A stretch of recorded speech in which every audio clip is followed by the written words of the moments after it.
Welcome to the Iron Seas, everybody. I'm your host, A.C Pritchard. Kahuna is taking a sick day today, but we'll try to keep up his energy with, maybe we should just weekend at Bernie's him next time. We'll see. We'll see. But here's my lovely co-hosts today. We got Jarrod Christman, Bill McCushton, and Animation Overload, a.k.a. Tyler Bowie. T. Bowie, you'll see his name on some upcoming comics from yours truly here. Wait, so is T. Bowie his gang name? Yes. Yeah, that's like his rapper name. Okay. Don't. Yeah. Yo. T. Bowie. Yeah, like T-Pain. What up? I've had a busy week. I started a new story. I've been working on a map. I've been working on some music, a little bit of everything. What about you? What about you, Jarrod? How's your week? Week's been good. I've been trying to get everything lined up for this pre-launch, and then also started on. Well, I mean, I'm fleshing out in a lot more detail, like what's coming up next in terms of for our project for the film. So today I booked a venue and did some location scouting. So that was pretty cool, man, because I found a big, mostly empty building that I can have access to most of, that will cover at least 3 of my interior set pieces I need, which is awesome. That I didn't even know existed. So that was really cool.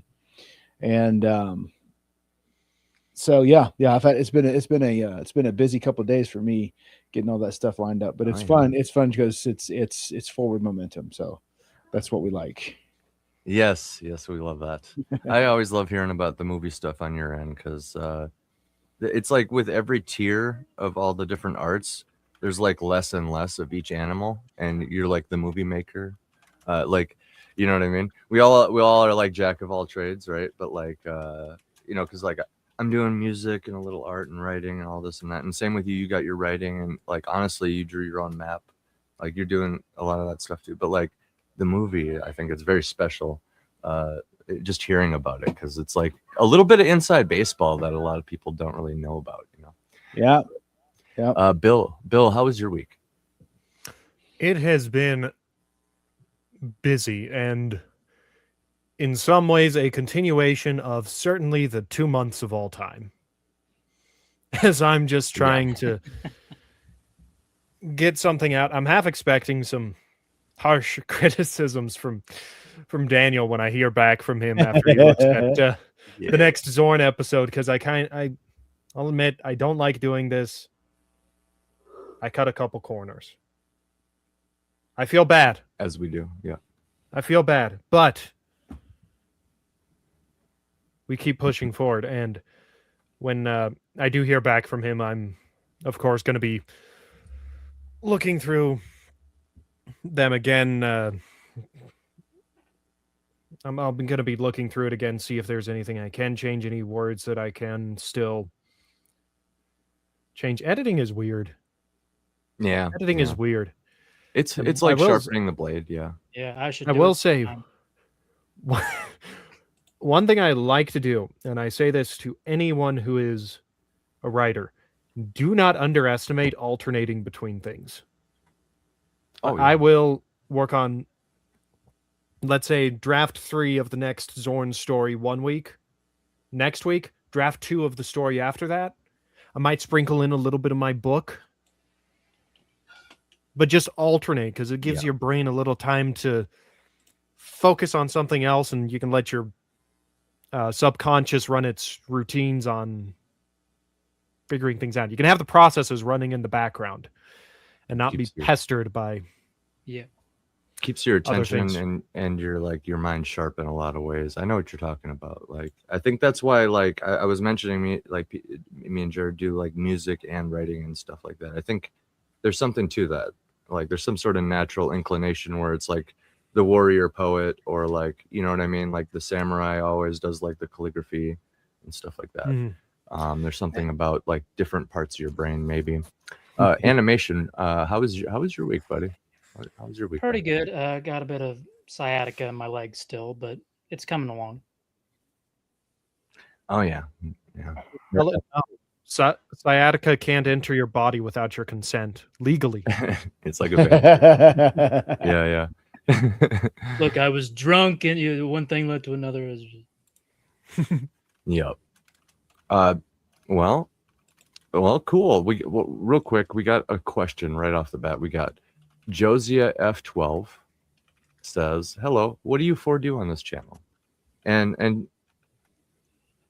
I'm glad you asked, because we're all like creators in our own ways, you know, like musician, author. We are professional idiots. Yes. And then we come up here and we geek out about things and criticize things and talk about things going on. Yes, you know. yes, yeah. That's it. Yeah, we're professional idiots who occasionally geek out about nerdy stuff. I view you know, at the turn of the year, I kind of realized it's somewhat of like a movie club. So like in the same way as like a book club, we kind of get together every week and talk about a movie as like a default. And then we see where the road takes us, you know, and kind of like documenting things, you know, in a way. Our whole thing is kind of like reminiscing on certain things, or like reapproaching movies that, you know, to see how they've aged, you know. That's usually in line with like the bigger movies, but like sometimes we run into ones we haven't seen ever and they're older, you know. This week it's kind of like TV shows that we're going to be talking about, because there's been a few. Like this year has started off pretty good, right? As far as like the TV shows, I like to think anyway. That's my kind of an interpretation. It's been kind of all right on like the TV side of things, as far as like that whole thing goes. What do you guys think? Have you been watching any shows? Well, No. I mean, Japan is still kicking America's arse in terms of television, because anime is still more popular than a lot of shows here. Yeah, that never slowed down. Being produced by the West. But I will say, A Night of the Seven Kingdoms was a bit of a surprise. I just dropped into that marathon you were hosting a couple weeks back because I was like, this could be some good background noise. You never know. Next thing you know, I'm not doing my writing because I'm getting sucked into so good, Sir Duncan being an absolute giga chad, dude, as well as a tall, awkward, lanky bastard. And I'm like, he's just like me. He just like me for real, for real. Dude, my camera goes all out of focus. I kept telling Evalie, and for those listening who don't know, Evalie is one of our captains here, he's kind of known around these parts for like the whole meme of like the movie needs to be fun and like really like morally good natured and like gang, let's all just go have an adventure and have fun, you know. He likes nice pretty things. Yeah, I may be oversimplifying, so I always told him, I'm like, you know, Hedge Knight, Night of the Seven Kingdoms, you know, Sir Duncan the Tall, you might actually be a character you can get behind, man. I can actually see you liking him. He's like a good guy, like in the world. And he's like, but he has this way of like still making a very good point about it. Like, yeah, but like, isn't he like pretending or something? Isn't like there's some sort of like, isn't there something there? And I'm like, well, kind of, yeah. And he's like, yeah. And doesn't the whole thing lead up to like some sort of like crazy? And I'm like, yeah, tragedy. Yes, he's like, yeah, tragedy. Yeah, it leads up to some sort of crazy thing, right? And I'm like, yeah, you got me there too. That's the inherent pitfall with anything from Martin, because it's like, yeah, this great character, we'd love him. All right, he's gonna die, and it's gonna be horrible, and no one will care. We're gonna watch the SpongeBob movie. Wait, no. Does anyone steal something? Well, yeah, okay, well, I'm out. No, you see, it's okay because Sir Duncan is just Ned Stark maxing, okay? Yeah. That's it. Or was Ned Stark Dunk maxing? I think that actually. There you go. Because like Jamie Lannister, there you go. Ned Stark was Dunk maxing. He was Dunk maxing, yeah. Because Dunk, spoilers, makes his way up to Winterfell, but we all know that because like the next I don't know that. book, I haven't read the books. well, the next book, it's not out yet. Like the next book is named She-Wolves of Winterfell or something like that. So we know Oh, he wait, goes he's up still there. making them? Yeah, that's Well, I thought he these- did the 3 novellas and called it quits and went back to not writing his other book. Or is this what he's been doing during that time instead of writing his fucking book? Oh no, he's written so many other Oh. things in the 14 years since the last book came out. I think his goal is like something like 12, 13 novellas, or 7 or 8. One of those two. It's a larger number, more than 3. And I think something got out about him, maybe, and don't quote me on this. It's just coming up now, you know what I mean? But like, I think there's something about him writing a bunch of specifically Duncan egg, like Hedge Knight stuff, which people are saying is his excuse for not writing The Winds of Winter. But like, it's been 15 years. At this point, I'm basically at the point where I'm just like, dude, the guy wrote it like, the guy finished it like 10 years ago. Like he finished it 10 years ago. If anything, he's working on like the final book. I don't know what the plan is, but at this point, 15 years, when you really think about it and you think about the resources he has, and then like the advent of AI, and then even more resources as he just keeps continuing to climb to be a bigger thing. It's like, I don't know how you just don't just finish that. Like, I hear some people saying that he's grown really cynical about the whole thing. He's like really salty. He's not feeling it anymore and He stuff was like this. But, always cynical, though, right? Yeah. right. Now, I am convinced, and I'll probably never have any proof of this with absent a confession. However, I am convinced that he had this. We will never see the end of A Song of Ice and Fire, because the way the show ended is the way he wanted the series to end. And when he realized everybody hates it, he has no idea how to course correct, because he can't write that kind of story. He just can't. can't. And I can't deny that, Jared. But the big problem, though, Would he have written it better, though? No. Well, no. I mean, but you have that, but B, there are things. I've seen those books. The show absolutely has cut significant portions out of it. I've never read the books. For anyone wondering, I have never read the books. I refuse to read something that the author himself doesn't care about enough to finish. So I'm kind of curious if it's a case of only getting what we have or what the show kept, and that's part of the problem. Because I've heard that there's more to Mr. Broken Legs. I'm spacing on his names. Bran. Yeah, thank you. Yeah. Bran's There's more to Bran's story than what we get in the show, at least again from what I hear. So it may be a case of they're missing vital information that helps the audience actually give a damn about this poor crippled kid. And they would have that if they didn't stop talking to George after like season 3 or 2, even. Like it was like really quick. Oh, did they really? Yeah, they stopped talking. I didn't even know that. And like I think I think it was like season 5 is when that rift started, because that's when the show really took a big departure, or that's when the show took a big dip in terms of its they ran out quality. of his notes. Yeah. But still, even then, it's like, even if it's better written, where the story lands is what people are the most, like people like us are like, we can take really good writing to a bad end, or to like a dismal end, and appreciate the story. Normies, they just don't like where it landed. And because there was so much normie blowback with it, he's like, oh shit, what do I do? Because I don't know how to write heroes. I don't know how to write happy endings. I don't know how to write anything that's not nihilistic, grim, dark drivel. So what do I do? And he can't. He has no idea how to course correct. For those watching right now, this is Animation Overload drawing Spear from the show Primal by Gendy Tartakovsky, one of my heroes. But yeah, Jared, I think you're not wrong. I think what happened was, because like, if you want my oversimplified, very quick theory, because like there's entire streams that are spawned off of this topic. Oh, So yeah. I'll just give you the very quick rundown. I think here's what I think happened. They obviously had some notes from George, and there's obviously some aspects to how the show kind of sped things along in the end that are gonna be in the final product.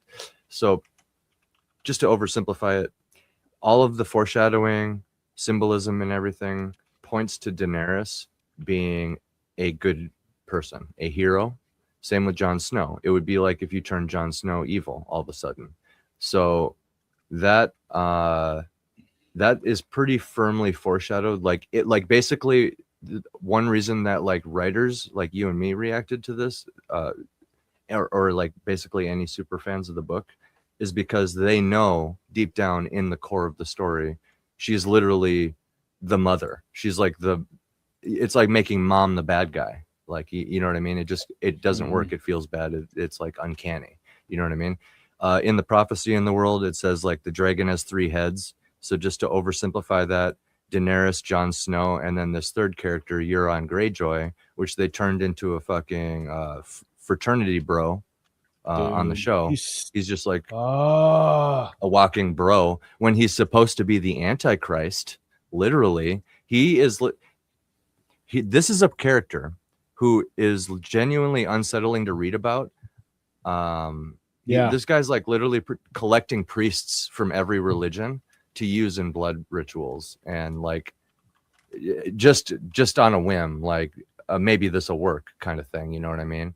Like this is like the most evil character that Martin has put to paper, and they turned him into just like, oh, this guy isn't even to be taken seriously kind of character on the show. You know what I mean?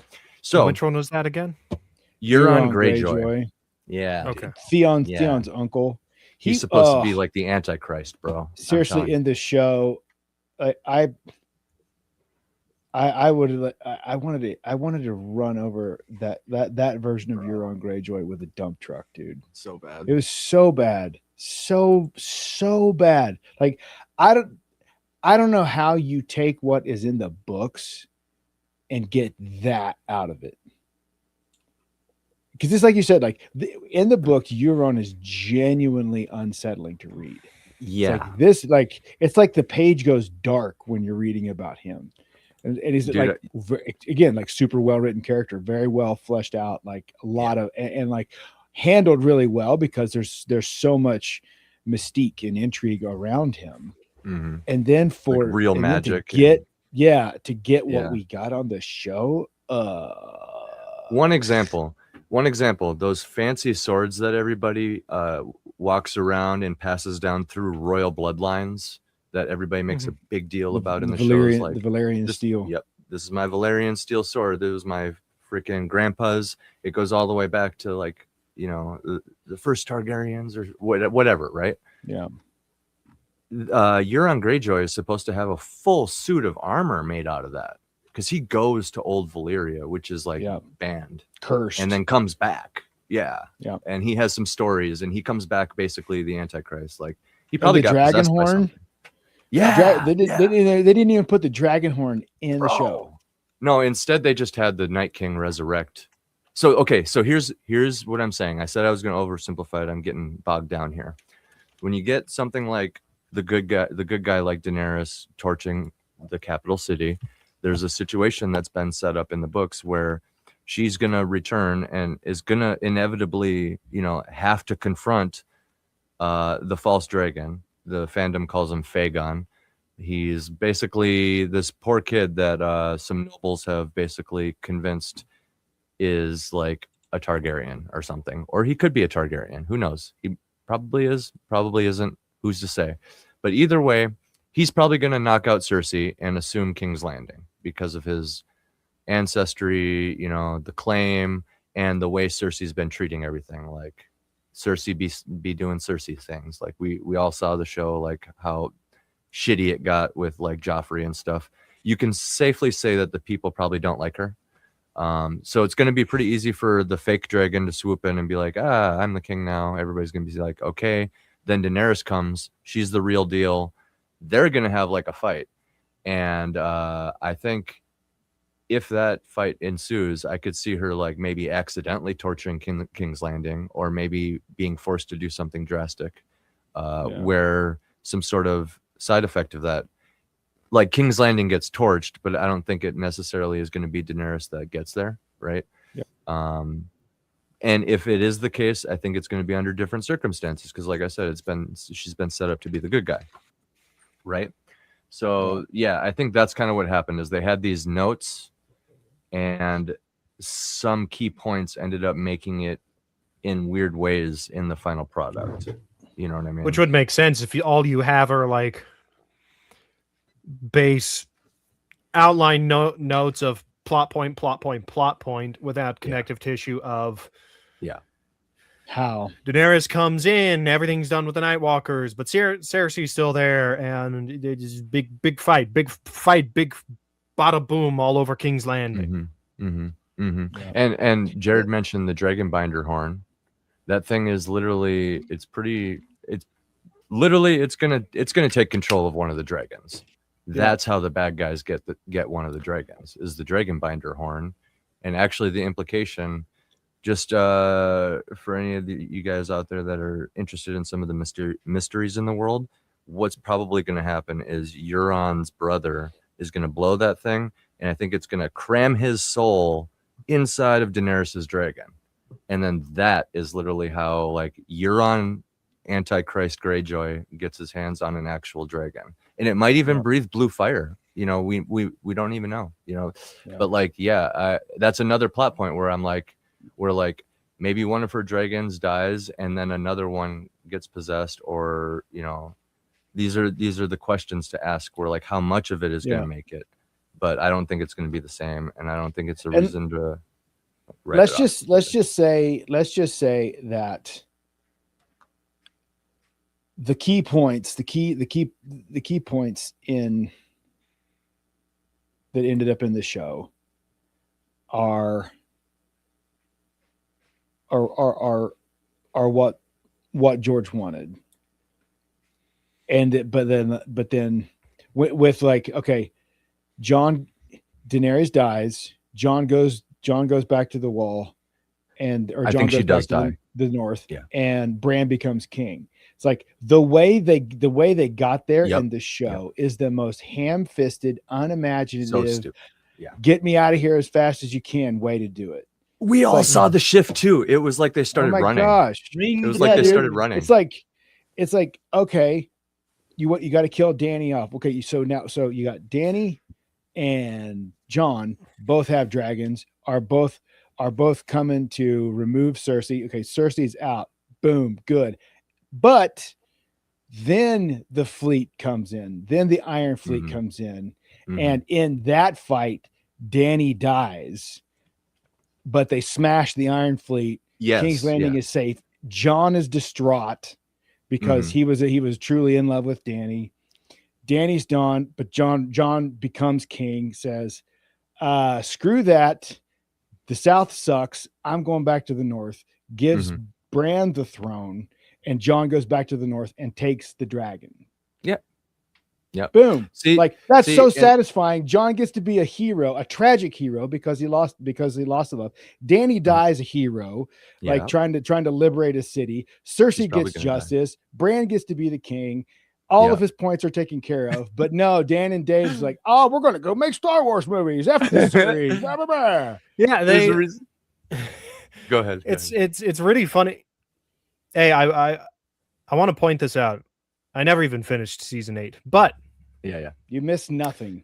I watched it long enough to see my childhood crush get laid, which in retrospect was pretty weird when you think about the show and the actress in hindsight. Anyways, she got railed a lot in season 1 too. Oh my god. I don't think we're talking about the same actress. Well, all the actresses. You talking about Daenerys? I was talking about Arya. Okay. And Arya's like it's weird in retrospect. Yikes, it's very weird. Yeah, that's true. That's very true. But Well, how about Sansa? I'm That's a whole kind nother of- thing very quickly, but they basically let her know way ahead of time when she was younger that she would be losing her virginity on screen, and then surprised her with a rape scene. And basically by contract she had to act it out. So there you go. Surprise. But yeah, that's a whole nother thing. There's weird stuff with the women in Hollywood. the Game of Thrones show. In the contracts and the scripts, and yeah, we Dumb and already had Dumber. the Eyes Wide Shut episode. Moving on. Yeah. What were you gonna say though, Bill? Continue. I'm kind of curious. Do we know how much of a pantser George is? He says he's a gardener. Gardener, So yeah. I think that means he very loosely plots broad ideas and then kind of Okay. waters the whole garden and sees what grows. Which Because know, that was just a kind of thought random. that came to my mind because that would explain the length and the well, slowness. it would explain the length of the books, but also it would explain why the notes they had probably weren't enough to go off of. But I Yeah. take, You just have broad, and George is over here like just gardening that final product, and then also it's funny that you mentioned The Rush, because there's another show that recently ended that felt like the ending was rushed because they wanted to go off and do other things with a different studio, but then they botched their show, and that show was Stranger Things, and it was created by another duo called the Duffer Brothers. Yep. Another. I'm noticing a pattern here. Yeah. Netflix What were you gonna say, Jared? really wanted to milk it. I was gonna say it's like my problem with George's garden analogy, and I've talked about this on Next before, but he's not a gardener. He's a dirty hippie throwing seeds in his backyard. Yes. Because a gardener, they plan what they're going to plant. They approximate yields to know if these seeds are planted, this is my likely average yield.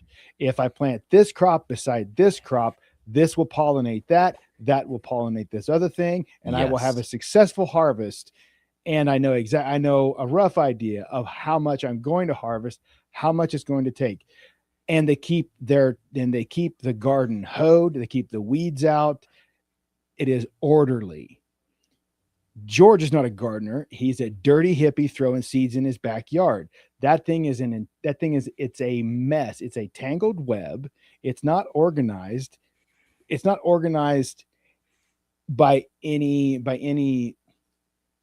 recognizable standard. It's organized to him because even a hoarder knows where they have that quarter from like 2001 that they thought looked cool when they saved it. They know where it is in the rubble of their life. That's George. He is not a gardener. He is a hot mess. And it's like, it's got to suck to be in that part of, like, in that stage of life with the potential legacy that he could be leaving, and feel it slipping out of his hands. That has got to be gut wrenching. Yeah, and it's not like something like Frank Herbert or the dude that wrote Berserk, where they actually died whilst still working on the finale for their respective not gonna blame him series. for that. Like Frank Herbert, I think, died a few months after writing, what was it, Chapter House Dune, I want to say. And then, crap, what's the name? The ones from Brian. Actually, I was trying to remember the name of the dude that wrote the Berserk manga. I don't know. It's something Japanese. But he Miura died as well, and it's Kentaro Miura. Miura. Yep. I was thinking it was a Kentaro. Thank you. Miura. But like those two cases, that's radically, radically different from just sitting on your arse writing a side story that, albeit I've heard great things about, and has produced what could potentially be a show to rectify and fix the legacy of the IP in general, but that's That's not the thing that people came for. And Yeah. I'm sure Yeah. this analogy isn't new. It's definitely not mine. I'm pretty sure it comes from Nerdrotic. But this would be like Tolkien writing the Silmarillion and getting 2 books in Lord of the Rings done. I love the Silmarillion. The average person doesn't give a damn about the Silmarillion because the Silmarillion is not the big thing. Yeah, it's a source book. It's what you read for the rules so that you understand the campaign. It's not actually the big thing. I have a confession to make in terms of my Tolkien cred, because I don't know. I feel like it's sacrilege to say this. We will be the judge of that. But I have completed the Silmarillion more times than I have completed Lord of the Rings. Without condoning or condemning, You pass. I understand. like I just have, like, there's something about, like, all of that lore. It just hits me, man. It's like, and I'm into it. I love Lord of the Rings. Like I am in the middle of Lord of the Rings with my son right now. We're like smack in the middle of 2 towers. So I love Lord of the Rings. But for whatever reason, like I have finished the Silmarillion more times than I have Lord of the Rings. And I'm not sure what the word around on the Tolkien street corners are now, if that's good or bad. If that hurts my Tolkien cred. I mean, you're definitely a fucking nerd. That's fair.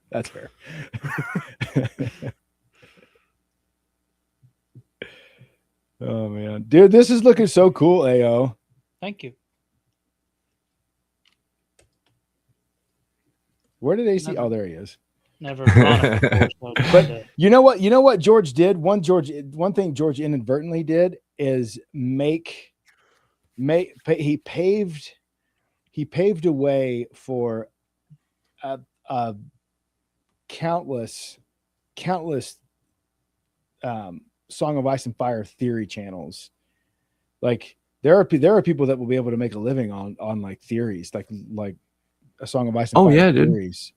That's it's actually a good thing to like look into, like, as far as story stuff goes. Like, I talk a lot about foreshadowing and symbolism. It's a good study for those 2 things specifically. Like, George has a way of being really dense and like flowery in a lot of ways. So, I'm not saying he's like the perfect writer, but as far as, there's a reason everybody comes back to like the mysteries of his world and like how is it going to end, because everybody's it's so well set up and embedded in the narrative that's what he's good at, is like symbolism and foreshadowing and stuff like that. Oh, he's very good. Like, honestly, like, in the moment descriptions. Go ahead. I was to say, like, credit where it's due. Credit where it's due is like his prose is really good. His setups are really good. His immersion is really good. Like, all of that stuff, I think he is among the greatest to ever put word to paper. Oh yeah, like, or at least up there. Yeah, like he's I'll give him that. Like, he's that good. Finishing, not so much. You see, and that's the problem. That kind of makes it worse for me, because I hear everyone go on about how good the books are, how good of a writer Martin is, and it's like, okay, that's great, but if your Lord of the Rings is not finished, you're gonna be lost. And you are going to be lost to history like tears in the rain, okay? Yeah. So good reference. Nice reference. Thank you. That's because I've watched that movie too many times in my life. And another thing, and I'm kind of curious to get the opinions of the people that have read the books, since I have them here. I remember reading, and maybe you guys saw it too, this was a year, maybe 2 years ago, someone posited a theory on X that Martin's story, A Song of Ice and Fire, demands, just naturally, organically demands a heroic turn, if that makes sense. I'm probably not going to do the theory justice if I try to explain it, but basically what he posited was that the way the story is set up, the good guys are always losing because they're good, they're honorable, but this is a story that's basically wanting to say that in times of extreme turmoil, it is the heroic people, the honorable people that rise up, unite the world against the existential or objectively evil threat. Yeah. And I'm kind of curious to get the thoughts of people who've read the books on that, because I thought it was kind of interesting and could also, if we want to play armchair psychologist here, might explain another part as to why he's really dragging his feet finishing his series. No, I totally agree with that. And I think the public response to the end of season 8 is the proof. Like, because if that's not, if people were okay with where it landed, nobody would have cared. Nobody would have bitched about the ending. But people weren't okay with where it landed because it didn't have the payoff that you're talking about. It didn't end in this big heroic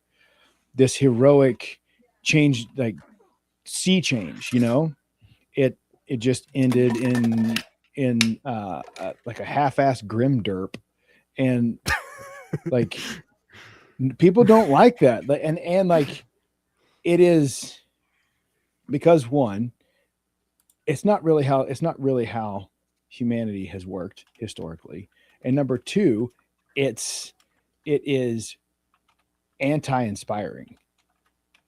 People go to stories to be inspired, to have things that are admirable, to see things that are admirable, to see people overcome, because it helps people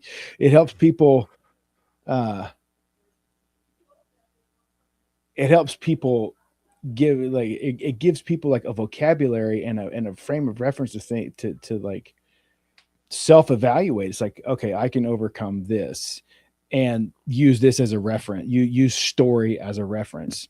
And like when you pile up so much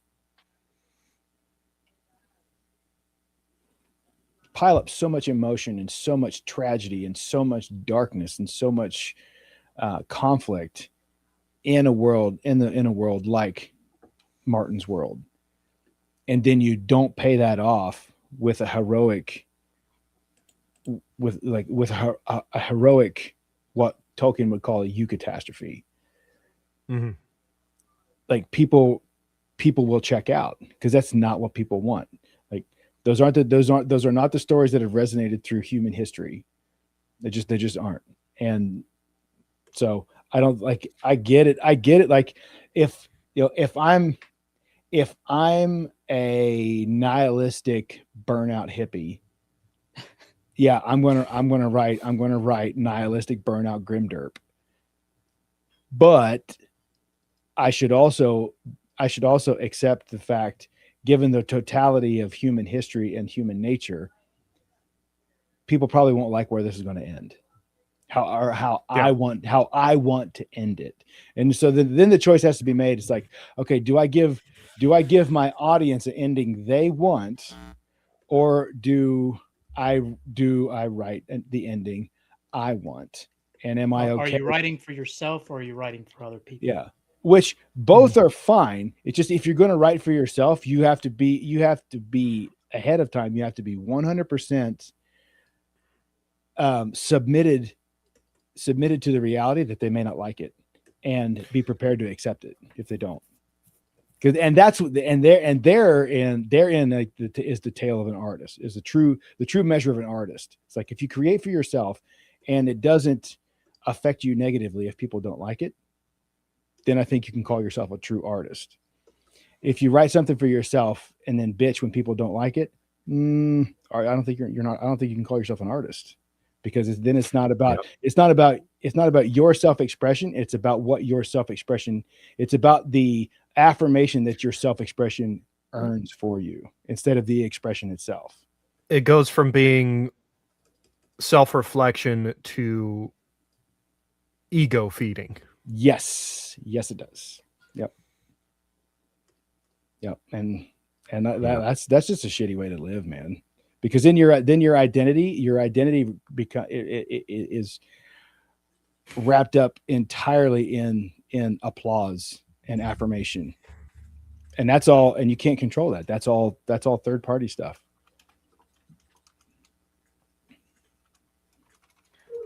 Kahuna says, "I just say she's my queen." Jeez. Have you seen those cuts where people just edit together all the times in season 8 that he says, she's my queen, my queen, my queen, she's my queen, my queen, Yeah, my queen, like, yeah, oh my queen, or I don't want it. Yeah, more like John Simp. Oh, Oh, God. oh, Bill offered to ditch the hoodie if there's a tip. So. I thought AO was taking off his shirt. Yeah. Yeah, taking it off. Yeah. Also, Maji. For all we know, AO is sitting there naked right now. Exactly. Yeah. Let the imagination run wild. Maji says, question, Jarrod, in your book, how many times did you have to write the ending? That's a good question. Twice. And I didn't rewrite it. I wrote it, and then I think I fixed it. Well, so you can be the judge of that when you read it, like if you think I fixed it. But I did it twice. I wrote the beginning of the book many times. Because before I started writing, I knew where the book ended. And so that was the easy part. Figuring out how to get there was the real trick. And so I wrote the first chapter. The version you have is the 7th version of that chapter I've written. And I rewrote chapter 2 and 3 twice each. No, yeah, twice each. I hope that answered your question. Yeah. And I hope the end was satisfactory. I really do. Dude, the end is tricky. It's like, yeah. Eventually you just got to end it. I think no matter what it always does feel like you're just kind of ending it because you're set in this like stream of consciousness, just, moving the story forward constantly. Yeah. And now I will say, try to figure out the ending first, so I have a thing to work toward. Yeah. Yeah. The one thing I did at the end that I don't know, Maggie, I don't know that you've actually read the end, the epilogue yet, but I did an epilogue from one of the other POV characters in the book. And that was when after doing the whole thing, Daniel and I thought, it's like, okay, this needs something else. So let's put an epilogue in it. But Daniel just said it needs an epilogue. And then I decided to put an epilogue from a character that ended up like one of my main characters that I had no idea existed until I put the first sentence of chapter 5 on the page. It's like, oh, there's this guy. Cool. And he quickly became, by the end of the book, he was my maybe my favorite character in the whole book. I love when that happens. But thank you, Maggie. I'm glad you appreciate it. It is a long read. It's a big ask. It's a big ask to get all the way through it. But I really appreciate you did that. I dwelled on the beginning of mine for so long. Like it originally started with a different character, already at like the destination setting, which in hindsight it might have benefited me to start already at the destination, so to speak. But yeah, nevertheless, I ended up switching characters, even POV, and just like rewriting the beginning like multiple times after that too, just to like specifically the opening line. Man, I obsess about that thing. I love the first like paragraph. Like that is, I think, an important part of every book. Yeah. It's the hook. It's what convinces the reader to actually stay around. Yeah, I I can like still to quote some that line is never going to leave my head. Is it What's that? because I very much like Ayn Rand? Possibly. Who is John Galt? The opening of Atlas Shrugged. Yeah. Yeah.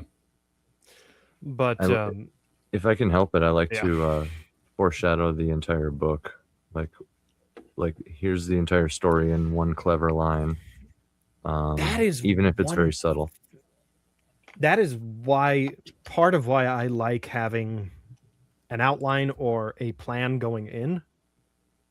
I can foreshadow. I've already done quite a bit of foreshadowing in the Zorn series. Things So that fun. won't pay off probably for another 5 or 6 years because of how fast Perfect. I'm getting those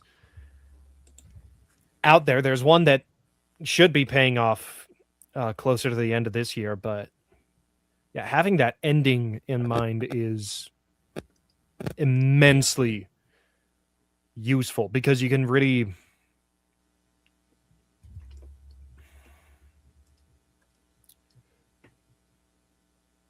I'm trying to figure out how to say it. Rhythm. Yeah. So it becomes poetic. This isn't necessarily something that I think would be applicable 100% to Zorn, but for my book, the outline, I had my beginning, I had my end, and I really put my mind to the middle, and what I have, I think, is a nice rhythm that goes from the beginning into that nice rhythm, and then that rhythm coalesces into what the end is, or should coalesce into what the end is, and it's and I'm really, really hoping because I've not talked about it as much with a lot of people because I'm very paranoid that people will steal my ideas, but also it Same. is a dark subject matter, and I'm really hoping that what I have planned, I'm really hoping that I have what I need to bring it back in the end to give this message of hope and this sentiment of the good guys still won in the end. Yeah, X, Y, and Z happened. It was horrible. It was awful. Everybody had a no good, terrible time. But in the end, it was worth it. Sticking through the fight was worth it. And that's also one of the reasons why I loved reading Red Rising. I see Kahuna is still in the chat. Thank you for introducing me to those. Those were delightful reads. My favorite opening was the opening in the third book. You know why. And but those books, it's so dark, so grim. But then the ending of that first trilogy just like, yeah, you still have a bit of grayness because it's also setting up the last 4 books. But you get this victory. It's really nice, and everything comes around in the end. And there's even one plot point or one aspect of the tyranny that the people live under that's brought back to actually mean something beautiful between 2 characters. And it's Yep, and then reinforcing themes. so good. Yeah. I love it. So good. Yeah. And I hope that I can pull something like that off. Because I do not want to be the kind of guy that pulls my punches in my writing. Like for some of them, like Zorn, I need to because of what I'm trying to do. But for something like what I'm working on now, this book I'm working on now, I don't want to pull my punches. Like maybe enough in some cases because there are some things that are a little gratuitous, which is really hammer it in. And before you ask, yes, I'm sending a free copy to Evaleighmusic when I'm done. Dude, Evaleighmusic read chapter 10 in my book and had to take a break for weeks. I think it was weeks or months before he went back and read it. And he messaged me after. He was like, "Bro, I just finished chapter 10. That is the most brutal shit I've ever read in my life."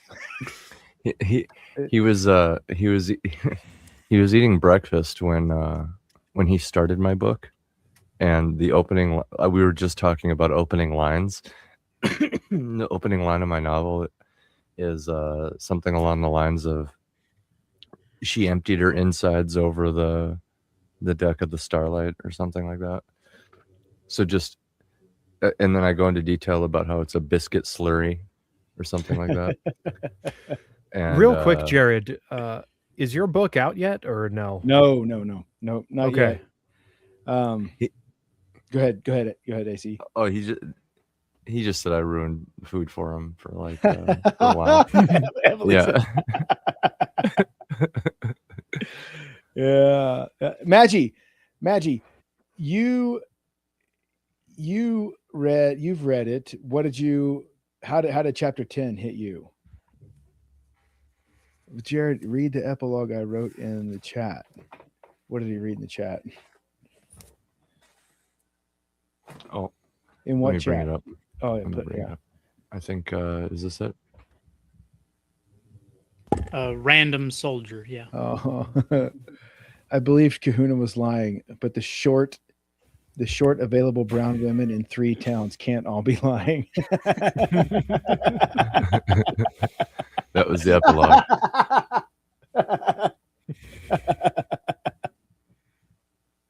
That's awesome. Also, dang animation. This hold on, I gotta pull this up because this turned out really good. Hold up.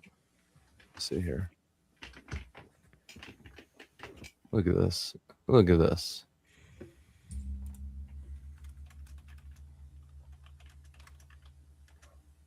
Yeah, man.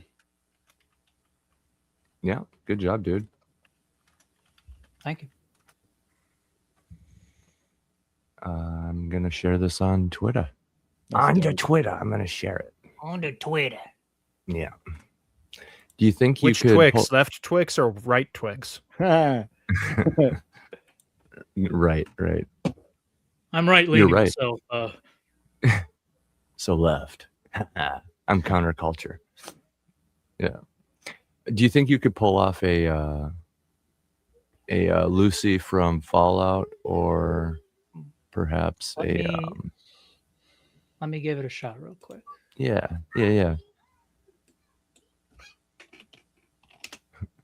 I was gonna say otherwise the Sir you could give a shot at Sir Duncan the Tall, whichever you think would be easier.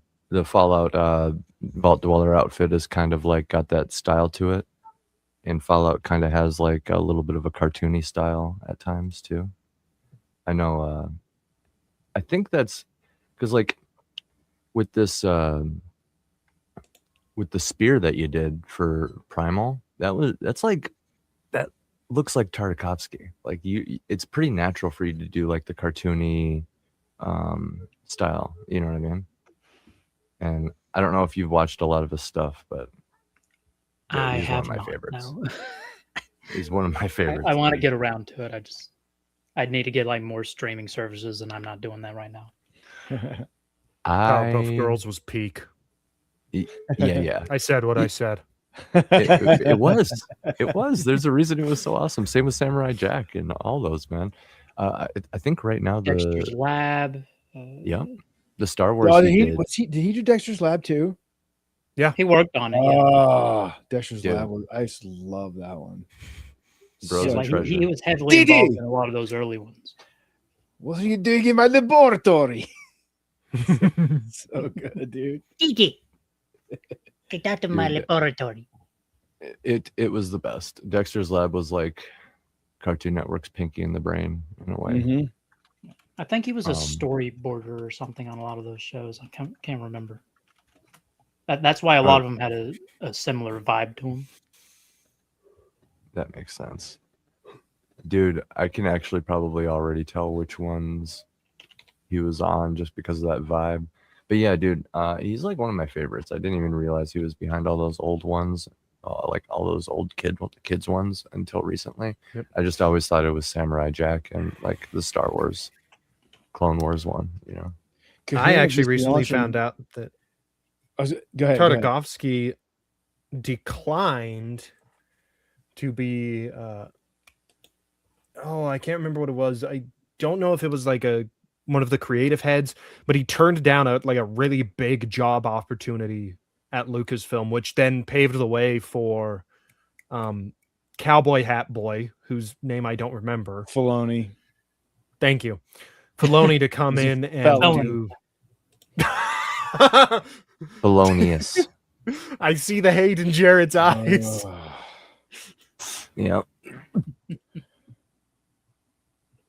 Thank you, Maggie. That's pretty. That's awesome. It could have I'm a been little Tartakovsky biased. though. I'm a little biased. Or let me rephrase that. I don't have as much hate toward Filoni, but you have to keep in mind, I saw Ahsoka Tano during my formative years. No, I get that. Yeah, Jared's like, no, I understand that. You're fine. yeah. No, you passed. Filoni's not the worst. He's just not He the didn't best. used to be. He didn't Yeah, used yeah. to be. Yeah. He's getting there though, man. Like I do believe if his life depended on it, he could probably whip something together, right? I don't think he's like the R word, you know, like slow. You know what I mean? I don't think Retired. I don't think very tired. No, but like you know, yeah, he has some good, but like I totally do not blame you for the fatigue. Like I have fatigue too.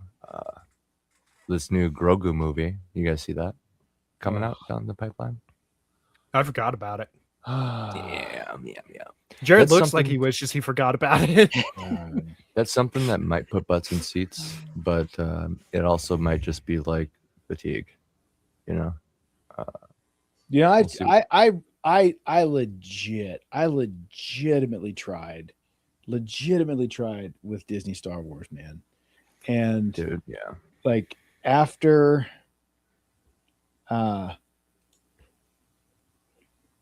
in the Book of Boba Fett, Moss Vespa, I was out. Like as soon as you've got all the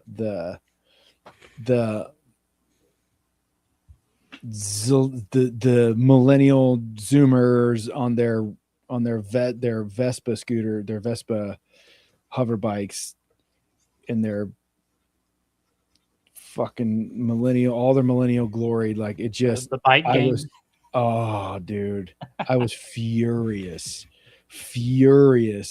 and that made me drop an F-bomb on the screen. That's how bad it was. Like I was so mad at that stupid show, and that's the last thing that Disney did that I bothered to watch.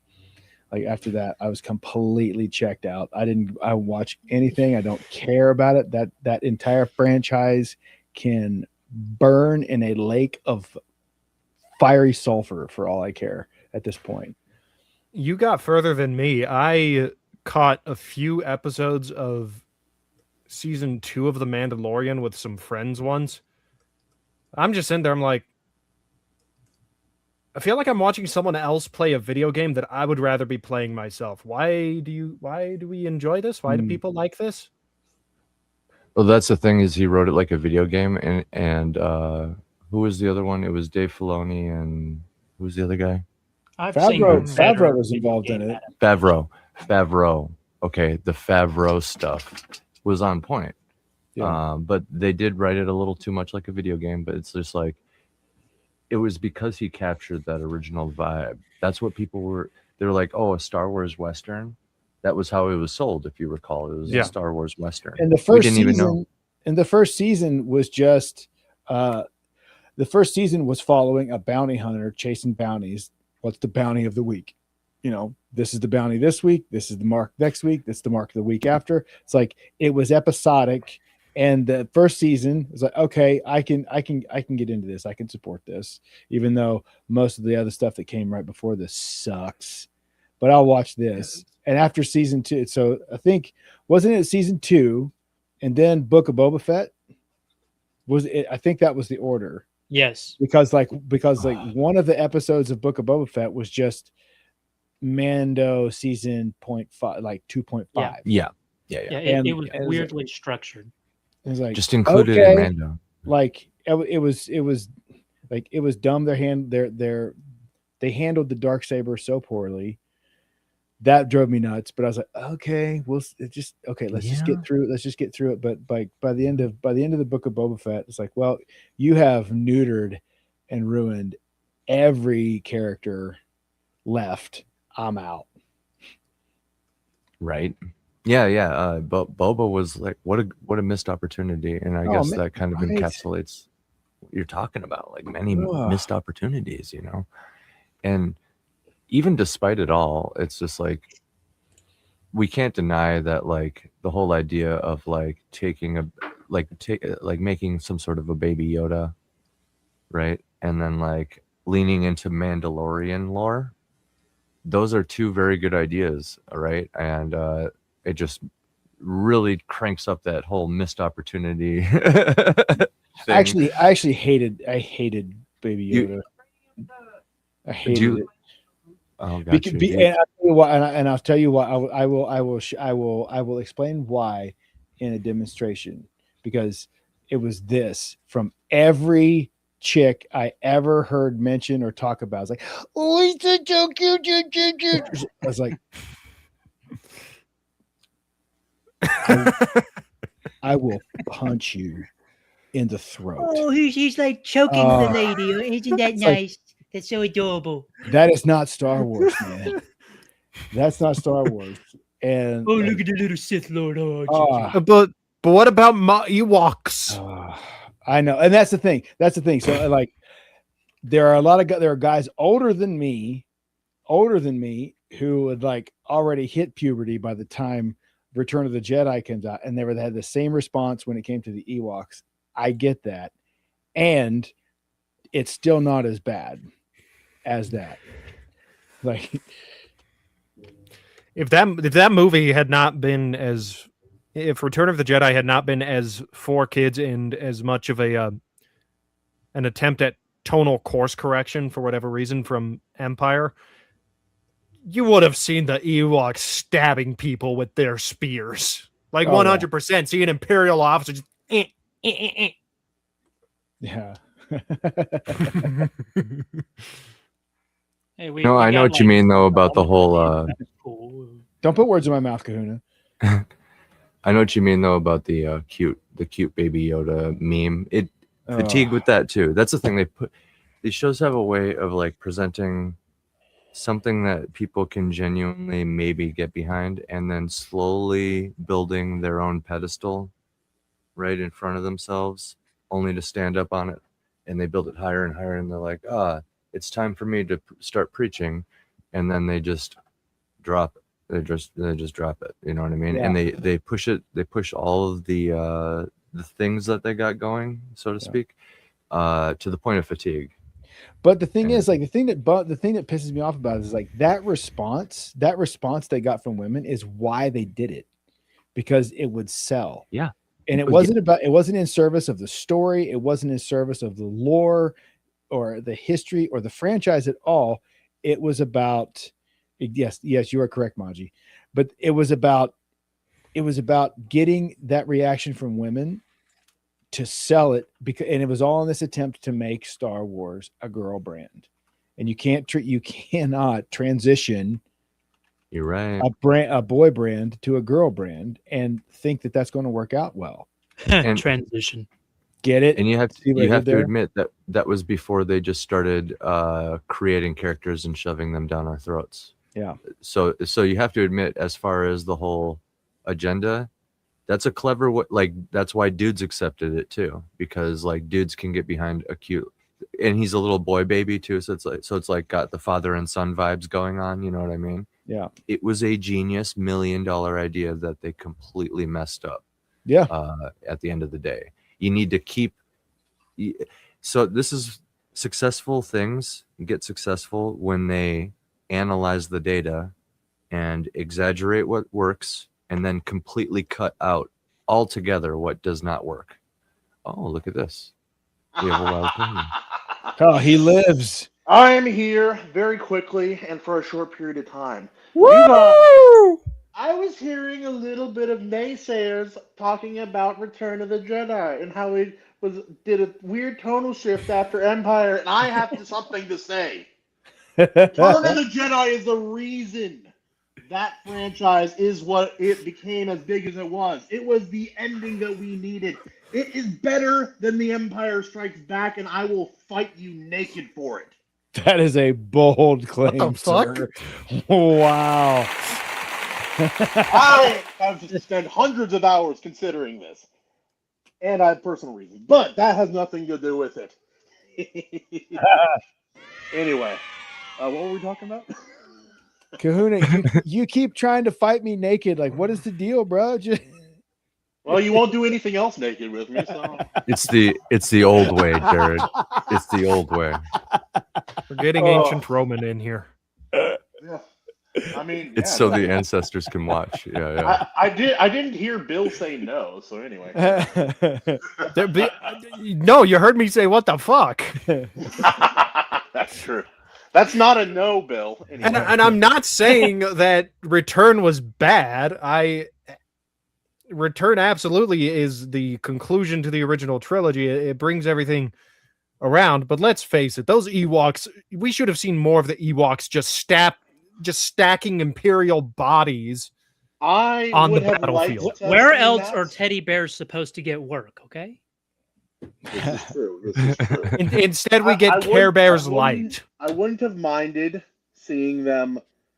Like, they could have been cute and vicious, and they kind of were. They didn't show the viciousness as much in detail. But yeah, no, Return of the Jedi is where a lot of the better character moments, characterization, and story actually happens. It does build off of what The Empire Strikes Back did, but a lot of the reason that we think Vader is a compelling villain is not because of the first two movies. It's because of Return of the Jedi. That's why we think Lord Vader was one of the best villains in all of movie history. Was because of that. And here I thought it was because of the prequels. And Maji, you are correct. You are correct. What did she say? She said I agree. It said it's not women's fault. It's not women's fault. It's because Disney wanted money. That is correct. You Actually, are Maji, correct. no, I'm Maji. I'll be honest. I'm much more comfortable blaming women. Much more comfortable. Women as a whole can't sue him. Yeah. Actually, women as a whole can't. Anyway, I'm not going to say that. So here's an area of dissonance with Ewoks in Return of the Jedi, is if the Emperor has an entire legion of his best troops on the planet and on the moon of Endor. How the hell did they lose? Then you need to show those Ewoks being savage AF. You know, like you did see their war machines made of wood. Yeah, but it needed. It should have been much more violent than that. Wood can be very effective. A wood stick against an AT-AT. Yeah. Well, or an ATST, whichever one those ones were. Boys, Jared is talking about climbing inside of the AT-ATs and doing what needs to be done. Okay, little savage bears winning a guerrilla war the way you win a guerrilla war in that situation. Oh, they should have been little monkeys. Full Viet Cong. Yes, yes, and that's what he's talking about. Well, we didn't actually see what happened to him when Chewbacca and that little guy dropped in there. I assume that is true. Chewbacca held him, and then the other ripped his jaw off. And used Yeah, beat him to death. No, Chewbacca threw him. That's my headcanon. You can see Chewbacca throw the first guy. Oh yeah, They tossed he him. got out easy. But he got out easy. but the thing is, like they like tonally, if you think about it, especially when you put the original theatrical music at the very end of the big music number at the very end of it, and all the Ewoks are banging on all the helmets, like all those helmets came off a dead guy. Like they scoured dead dudes to get their music. They just all instruments. tripped, you know. It's like, I love it. In the Family Guy parody, the heads are still in the helmets. Yeah, It's great. oh no, see that's tonally that's way better, but they couldn't do it yeah. because they had to sell merch. It I should saw, be. I saw that skit one time where they were when Luke was burning Darth Vader's body. Some of the Ewoks started trying to munch on him. There would be A that. meal. Good. There would be Look, that too. he interrupted their feast earlier. They got to eat. Boys, from a writing perspective, there is a reason that the tribal aliens are not like human. Like, it makes certain things like that. Like, okay, that makes sense. Are you saying it's an analogy for black people? Oh, sorry. That is so far off. Anyway. Indian people. I'm saying. No, you're Jared thinking is right Avatar, again. their animation. Oh, yeah. I get those confused all the time. Blue people. There would have been red a little people, bit of a yellow. feasting scene. You confuse the Na'vi with Ewoks? No, the I've redneck. never looked at an Ewok and thought. I will say this: the Ewoks are a lot cooler than the Na'vi. Okay, well, anyway. That's true. The only thing that Na'vi have going for them is Zoe Saldana. Okay. That's a about lot. it. That's a lot, though. Not. Maji says Washington women can sue you. Because you live in Washington. Yeah. Real yeah. quick, They'd figure it though. out. They'd find a way. Maji, you're ruining my bad name. Anyway. Real quick though, because Kahuna, you mentioned all the great character moments in Return of the Jedi. So you remember the scene where Leia finally tells Han that she and Luke are brother and sister? Yes. Yeah. And do you remember the look on Han's face? Do you think in that moment he was thinking back to that scene in Empire where she kissed Luke?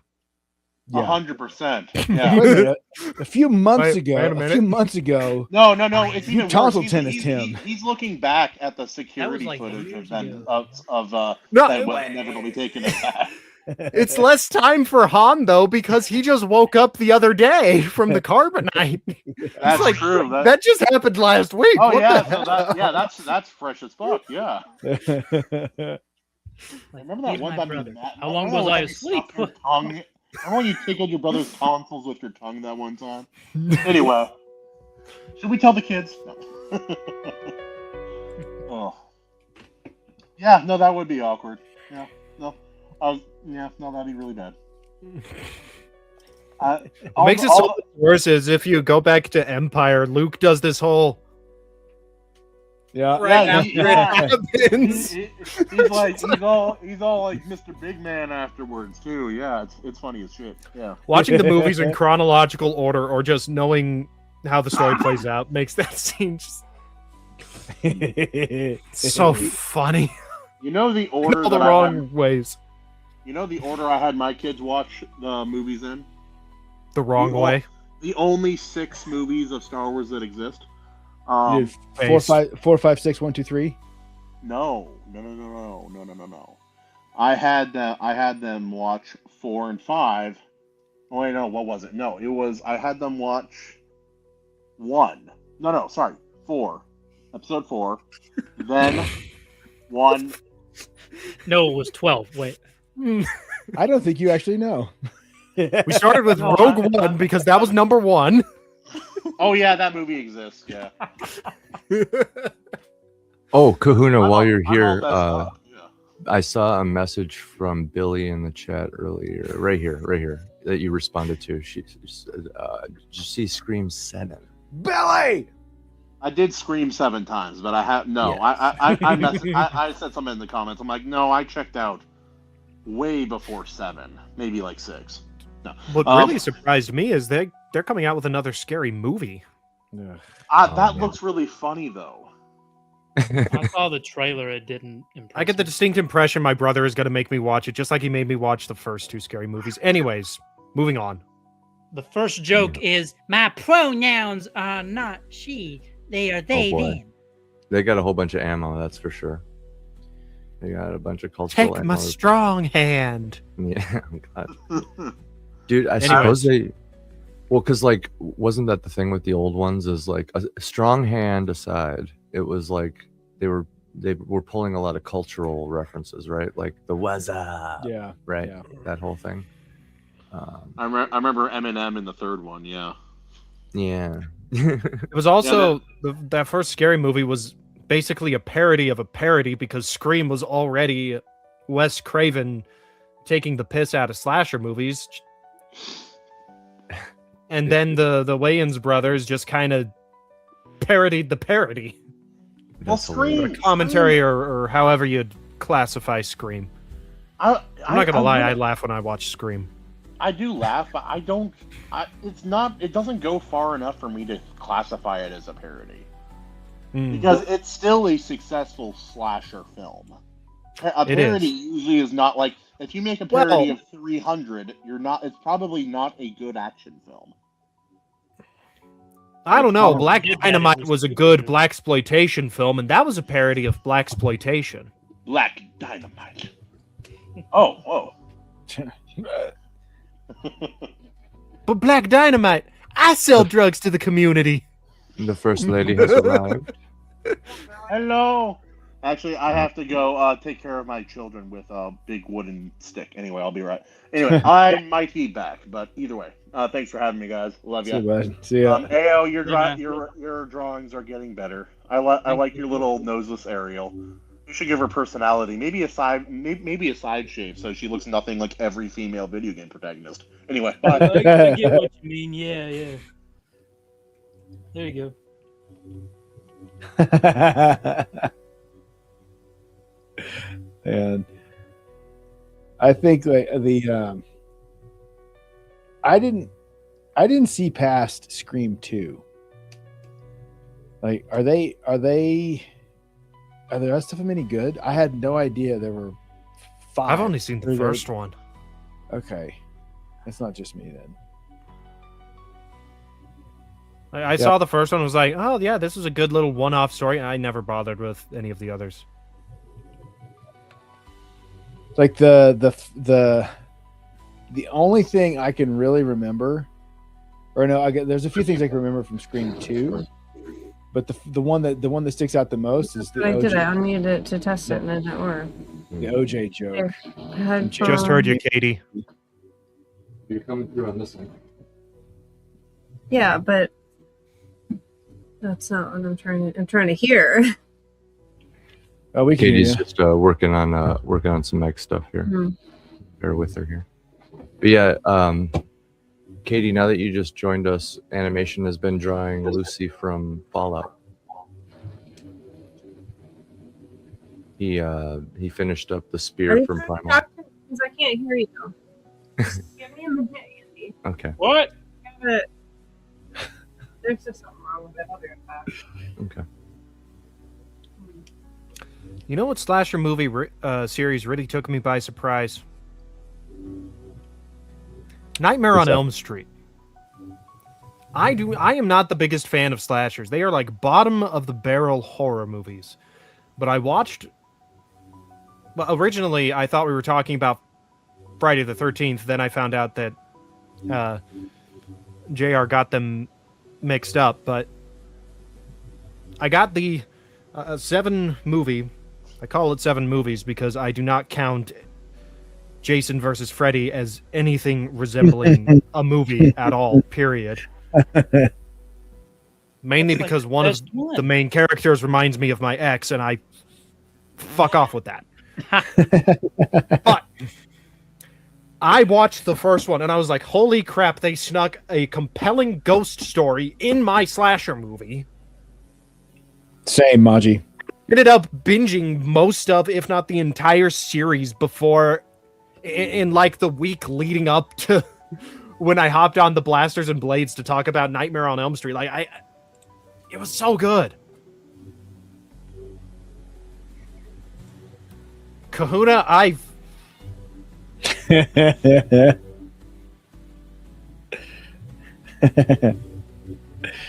in its day, like for its I time, have a big enough knife. for its time, the first Friday the 13th, I think, may be the best slasher film ever made. Okay, hold on. Back up, backtrack. Jarrod, you make movies. Yeah, You I tried. turn on the camera and tell people called actors to pretend and read their lines. You do that and make money from that. So, I assume you make money from that. That's a big assumption. It is a big assumption. I would love to make money doing it. But what is the appeal? So I watched all 8 Friday the 13th movies that were in this box that I bought. It goes all the way up to Freddy, or not Freddy. Freddy's the good slasher villain. It goes all the way up to Jason Takes Manhattan. The first movie, I watched it. And keep in mind, I always try to look at things in the perspective of when they were made. Mhm. Okay? I'm prefacing it with that because a lot of people will go on about, oh, special effects were good for the time, blah, blah, blah, blah, blah. Yeah, no shit they were. I'm not talking about the special effects, dude. I understand they were revolutionary for the 70s. Shut up about the special effects. But I wasn't bored. I just thought that it was okay. And then I watched the rest and they were okay too. Like, honestly, it falls under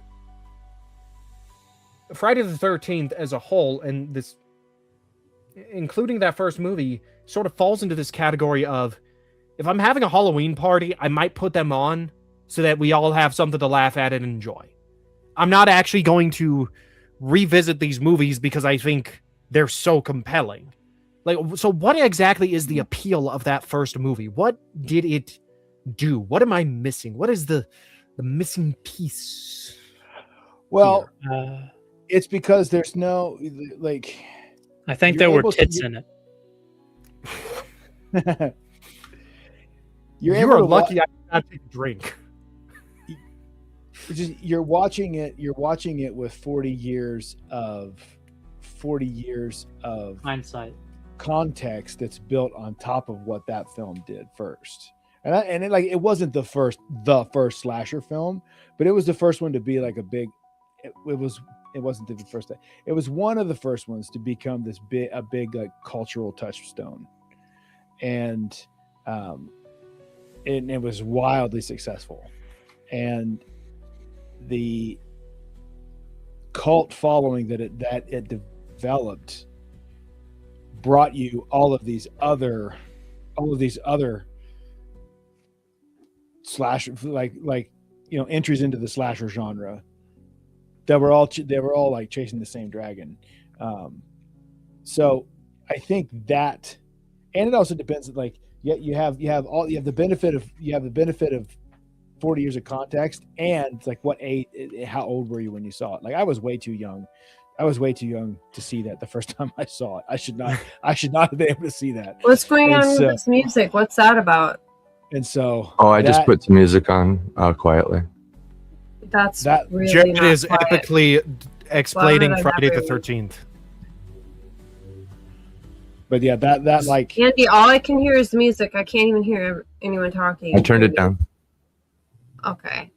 This is such a nightmare with these headphones. It's probably from our son like ripping stuff out, but I have like a cord that has to be just right to work my headphones. I just need new ones. But hey, you guys, I took our son to the gas station, and it's really, really foggy out, and it's dark, of course.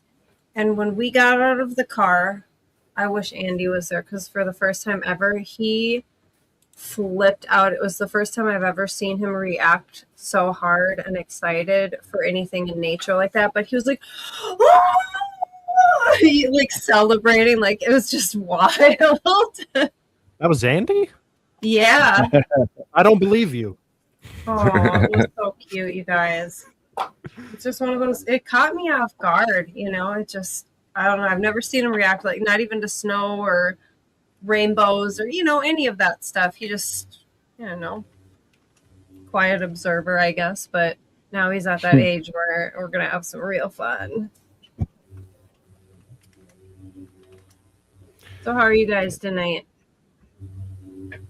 Yeah, man, we're good. Chilling, watching AO do his thing, man.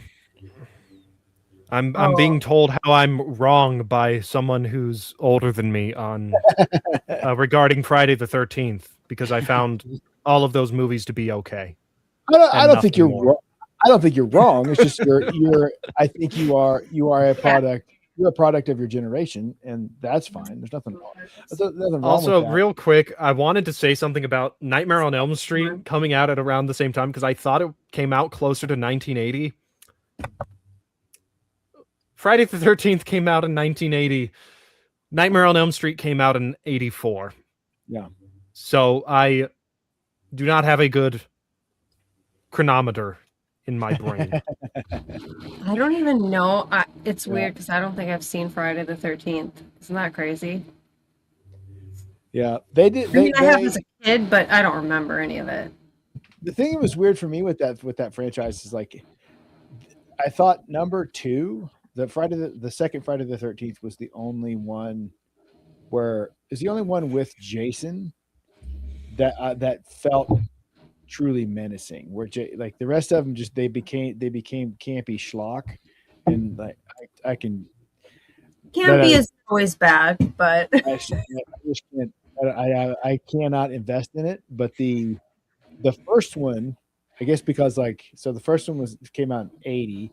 I probably saw that in when I was like 5 or 6 years old. So that would have been like 84, 85, or 83 or 84. And so, and like a lot of people saw that young, especially my generation. A lot of my generation saw that young, like late Gen Xers. And by then you had all the cool high school kids talking about Friday the 13th is the scariest movie ever. Blah, blah, blah, blah. It's like the scariest. You were a millennial. Not to interrupt, but hell no, not even close. I'm 38. I feel like you're like the only one older than me, but I didn't think you were much older than me. No, I'm 48. I'm pushing 50. Oh wow. Okay. You're younger than I thought you were. Oh, it's so nice not to be the oldest one here. You're younger than my dad. So I always feel like mother. Is anyone here younger than 27? No. Nope. Why the hell are all the creative people I know older than me? Fuck. But we have one of our repeat guests who we haven't talked to Stormcrow in a while. We better make sure he's okay. But isn't he really young? Like, wasn't he like 19 or 20 or something? He was pretty young. I don't take those damn pills anymore. He left my lawn. I think you're right. He's got to be at least my age or older, right? HPH, hail the Lord Forge, buddy. He's also 38. I think it was his birth. Happy birthday, Herman. Hold on, I'm going to give Herman a clip for his birthday. So see, Herman, when I was a kid, Herman was one of those cool high school kids who was talking about Friday the 13th being the scariest film since The Exorcist.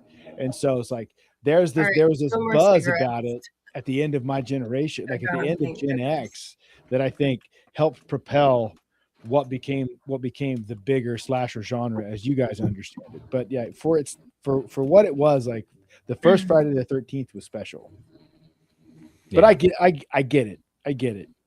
It's a unique concept too. And real quick, for Herman's birthday, before we continue the Friday the 13th talk, for Herman's birthday, he gets a clip. I'm going to need you to go ahead and come in tomorrow. So if you could be here around 9, that would be great. Happy birthday. That would be great, Herman. Thanks. Yeah. But, Friday the 13th, though, that's what we were talking about, right? Very interesting concept. And real quick, that's another thing. You bring up the campiness that comes in later on, and Jarrod, and that's something that sort of seems to seep, at least from what I've seen and heard, has seeped into a lot of those slasher franchises. Even Nightmare on Elm Street suffered the same issue. But you know what Nightmare on Elm Street had that Friday the 13th didn't? What's that?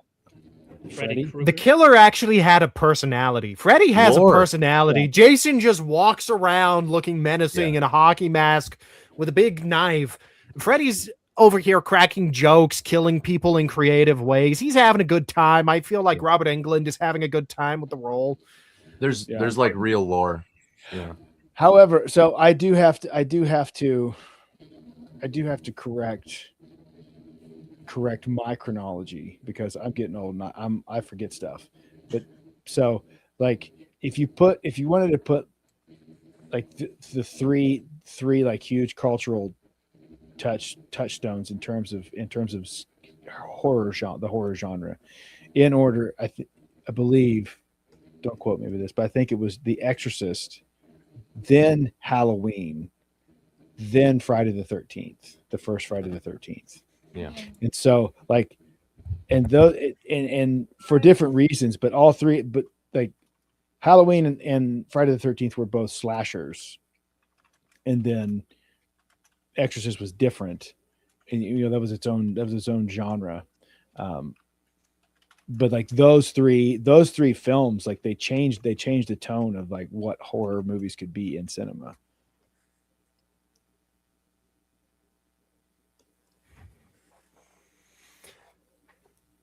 Real quick, I just typed this in the chat.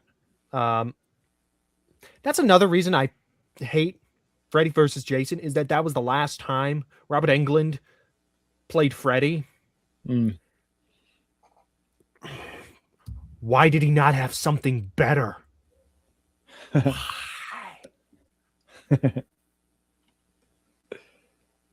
You're wrong, Kahuna. You are objectively wrong. Freddy versus Jason is the very antithesis of art. It's What Lies Beneath with Harrison Ford. Yeah, What Lies Beneath was a good one. I've never heard of that one. I'm looking that up right now, man. Harrison Ford is fun to watch. It also depends on your brand of horror. Like some people are just like dyed in the wool. Like they want slashers, they want the gore, they want all that, and like that's their brand of horror. Some people want like Maji. I think Maji and myself are the same. Like we like psychological horror. It's psychological. Oh, psychological is so much fun. I think that's the scarier stuff, personally. And then some people want the demon exorcism horror, and I think it's cool that like you can have. There's enough of it out there that everybody can find like something they like. It just depends on what appeals to you. Jarrod, have you seen The Black Phone? I have not. I'll be honest with you, I have not watched a lot of recent movies. A lot of new. So The Black Phone genuinely surprised me. That one I thought was pretty good. I have not seen the second one. I have no intention of seeing the second one, but the first one was pretty good. Yeah. And then another one that kind of surprised me, not necessarily a recent one because it came out in, I think it was 2008. And I still wouldn't rank it as great as, Nightmare on Elm Street 3, The Dream Warriors. But The Strangers. Yeah. You've seen that one? Yep. Dude. That one. This comment from Kahuna is unhinged, but please continue. Art would not exist without Freddy first. You misspelled the Snyder Cut. Yeah.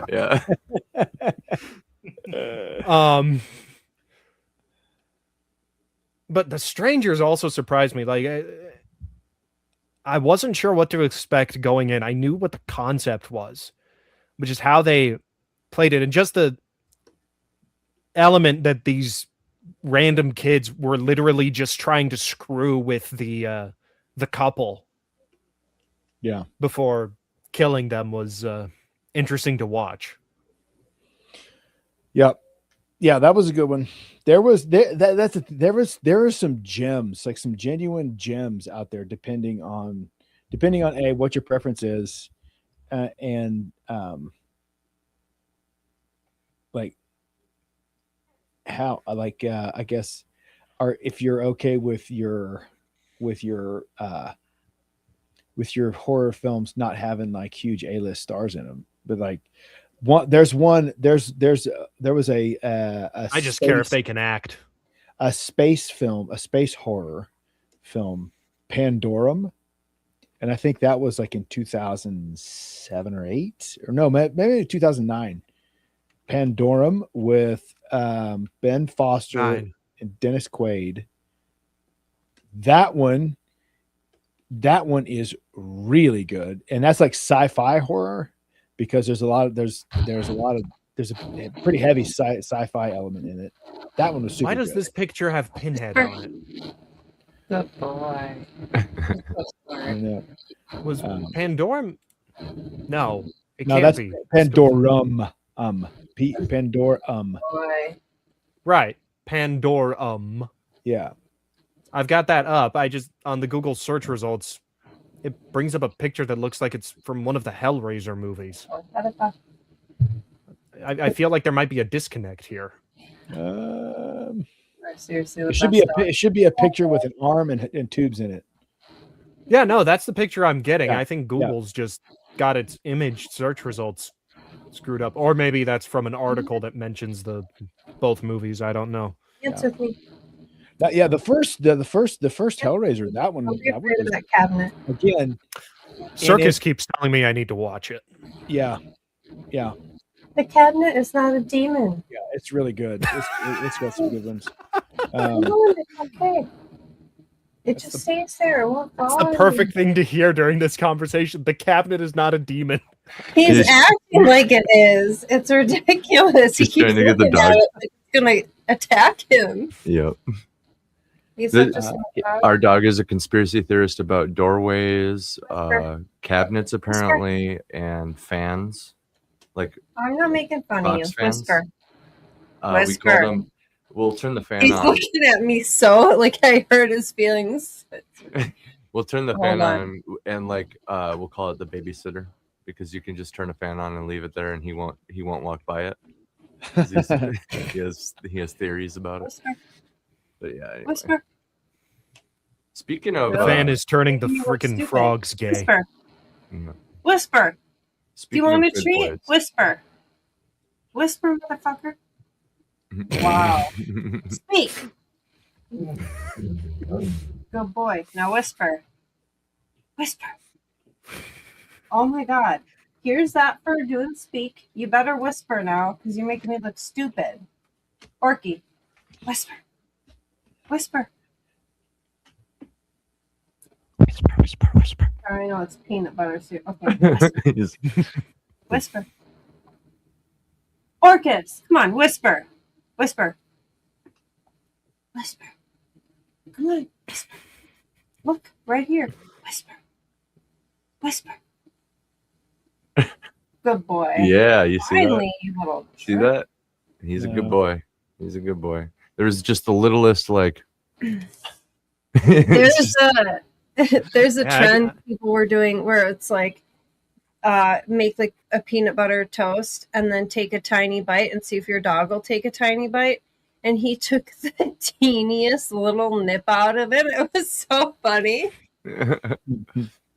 He's the best dog. We lost our dog Rolo like a week ago, Yeah. and so he was only 5. It was like a sudden. Well, he was sick, but like dogs throw up sometimes. It wasn't like a super abnormal, and then he got better where he was like eating, like we made him the rice and boiled chicken and stuff, and then he ate some of the rice and then he literally got sick so fast and so horrible. After being better, like he was eating and playing, nose was wet, peeing, everything.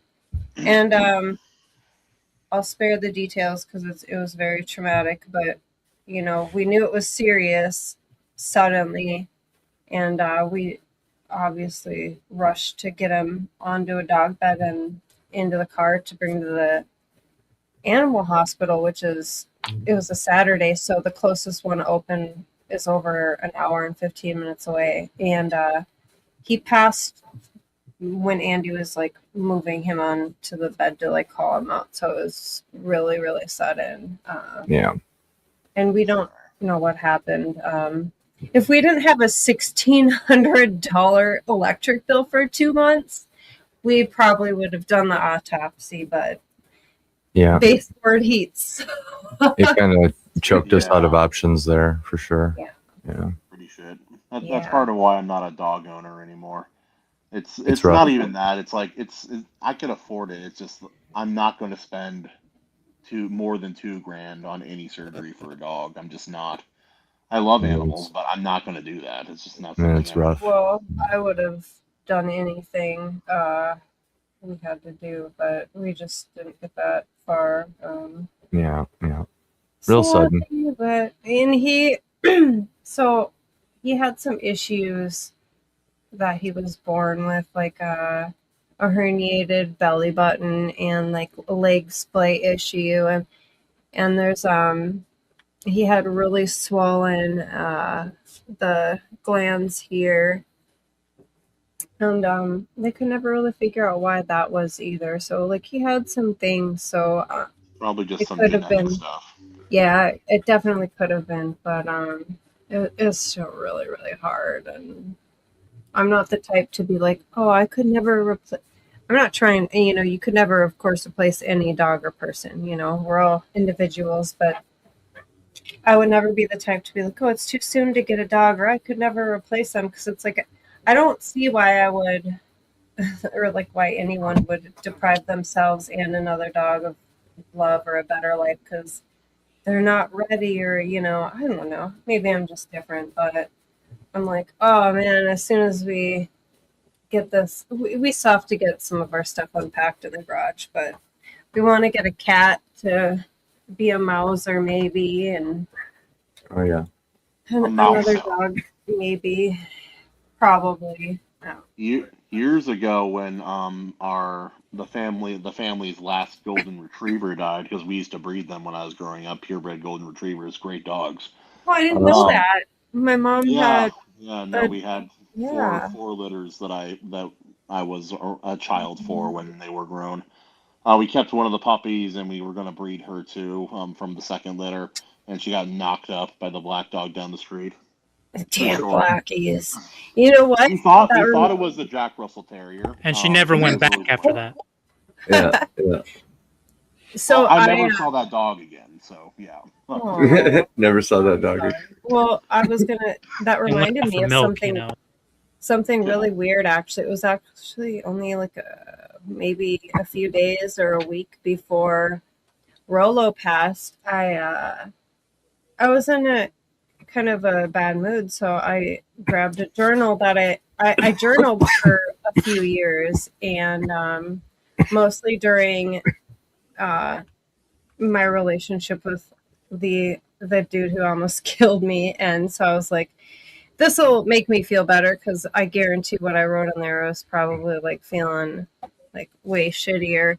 And so Catherine, we call those police reports, not journaling. All right. Well, I did not call the police on him ever, even though I should have a few times. But I opened it up to a random page, and it was the first thing I read was how we put Charlie, my mom's golden retriever, down, and they had him from a puppy to old age, so it was a long time. But I was like, oh, I wasn't expecting that, and now that definitely, like, that was a really hard day, so I definitely feel better now. But it also made me sad. But it was funny that that was right before Rolo too. But I had a few encounters, like when I went to the welding shop yesterday to get some work done on the Hummer, and the smoke shop, like all these random encounters with people's dogs, and they were just like super loving and friendly on me. And it's kind of cool that, you know, I lose my dog, and then just randomly all these dogs are making me feel better. It's kind of a cool sign. Real quick, that's really beautiful, baby. And I noticed that too. But Jarrod has to dip here. Really quick, Jarrod. Why don't you go ahead and plug some stuff? Yeah. Let's So do the trailer. Oh, we end the stream with the trailer now. It's awesome. yeah. Perfect. So you can check me out. You can find my stuff on X and Instagram and all that cool stuff. We're a week away from pre-launch for the first Kickstarter for the film. There will be a lot of stuff start hitting the web next week, I think, with that.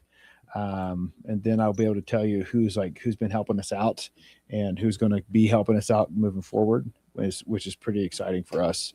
In the meantime, if you guys could do me a huge favor, just whenever you're online or whenever you're on your computer, if you go to tubi.tv and search up our film Missouri Breaks the Bow to Missouri Bill and just do the little picture in picture.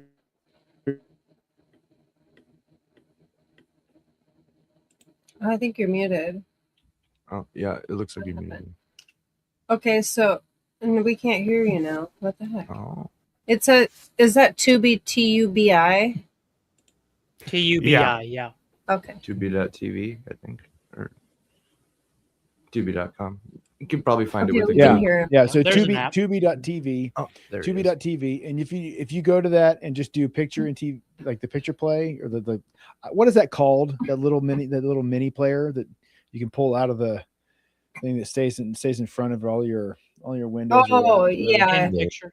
Like sometimes you have to make sure it's playing or it won't do it on the phone. I've noticed. Yeah.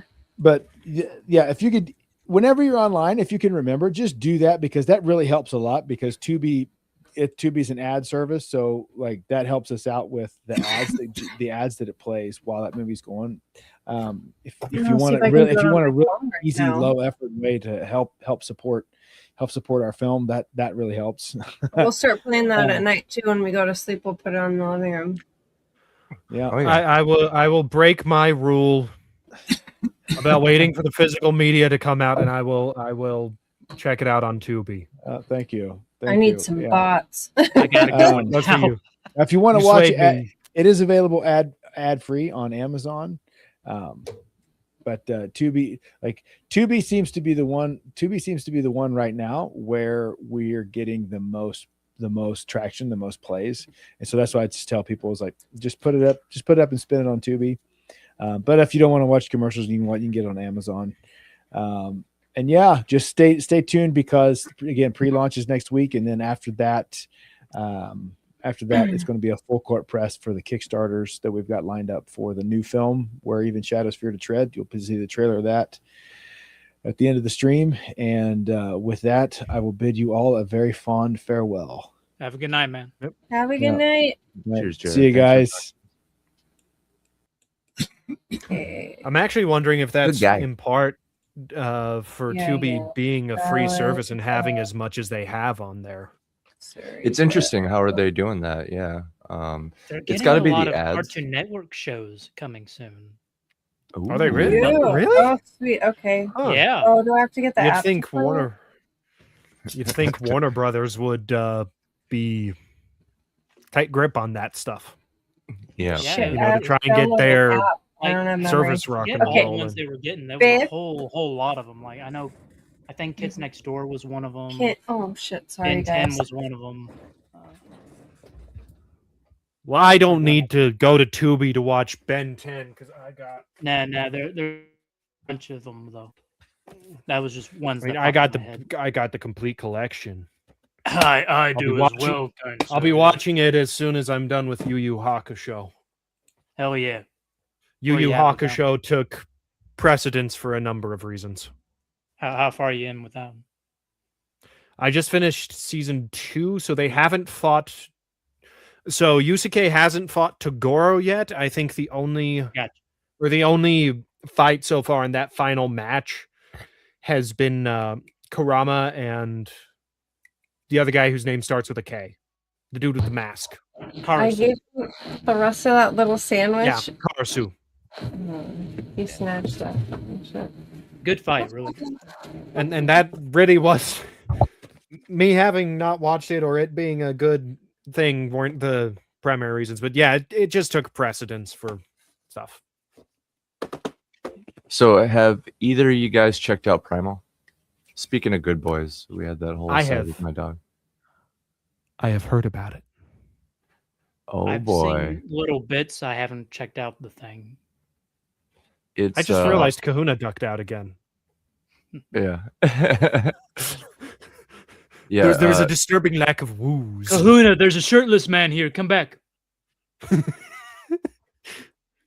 We mentioned earlier that it's the same guy who did like Dexter's Lab and all these other ones, you know, like the Powerpuff Girls even. This is like what he's doing now, and he's still killing it.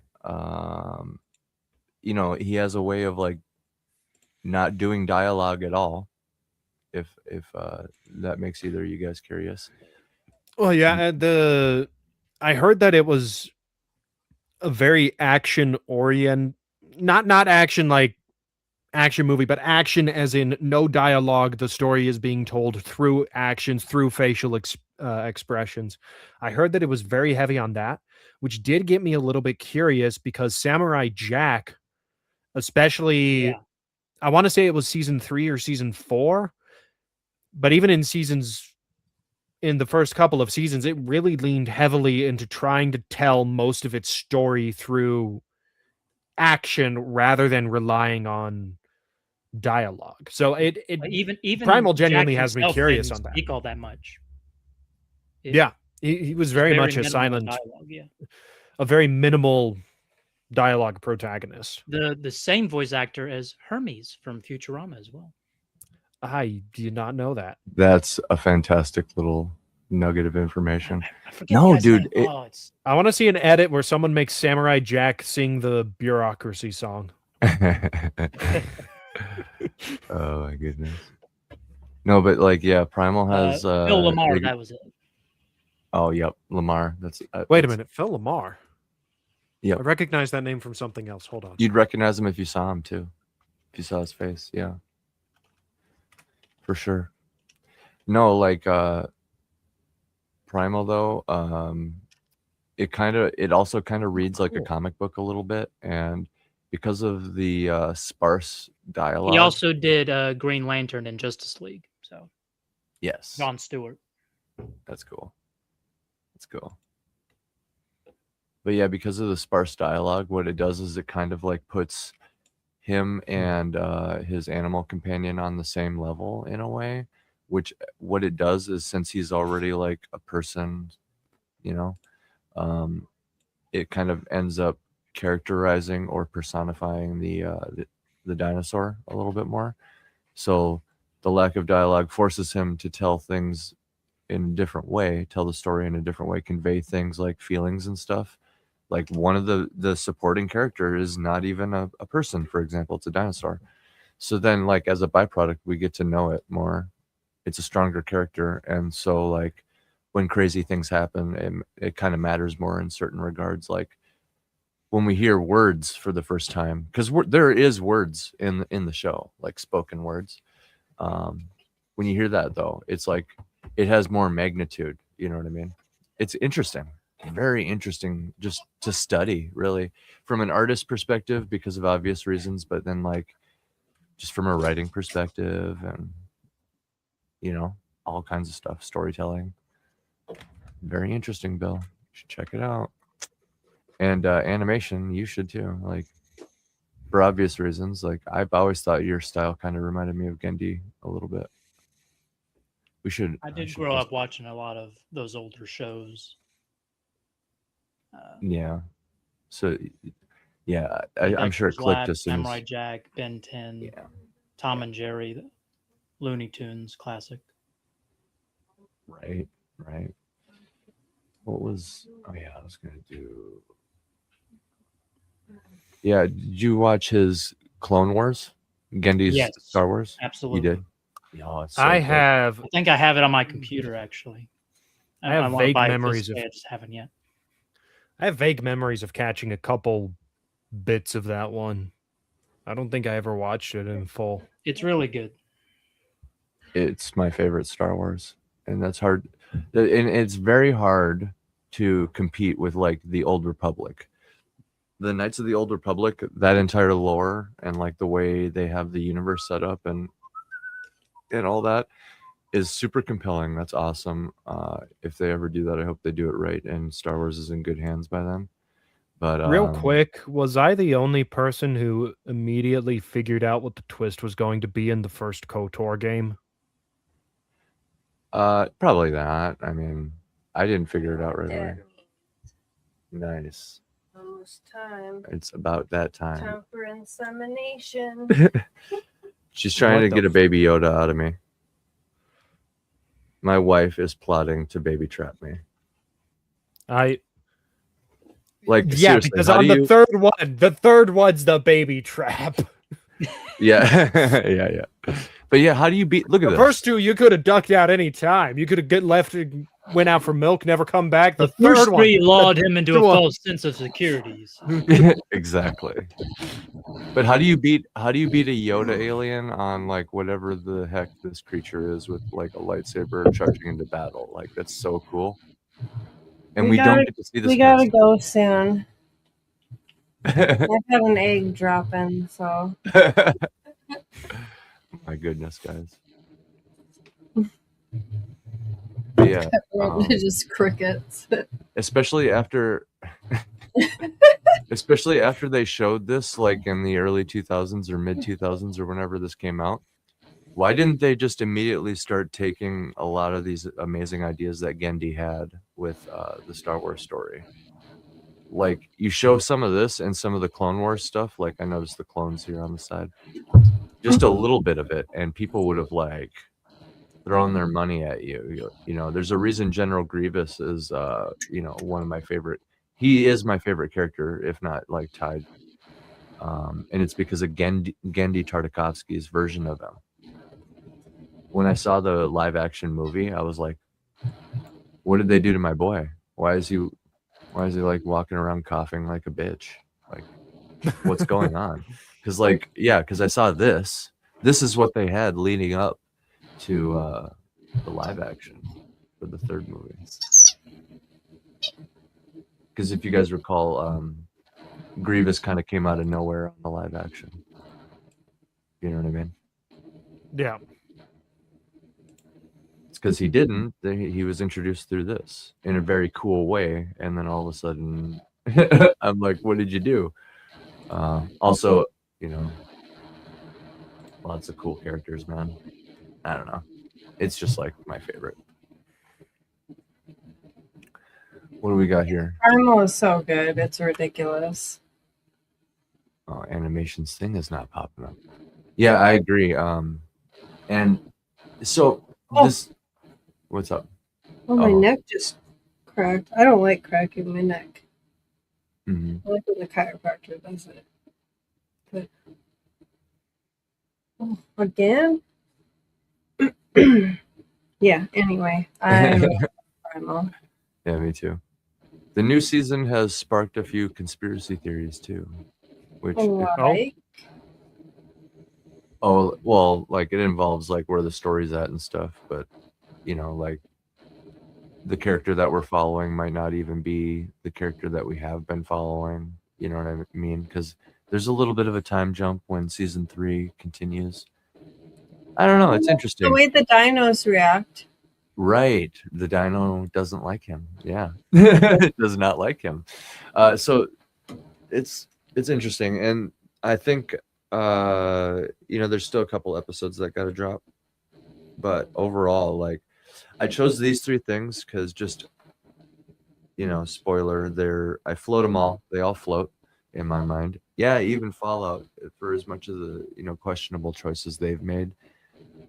Season 2, I think, does improve on like what they were doing. It's giving people more of what they wanted. Yeah, it could have been better. It's not perfect, but I don't think it sinks, right? As far as the Fallout show goes. I don't know if you guys have had the chance to check that out, but Yeah. Hey, animation. Lost you for a second.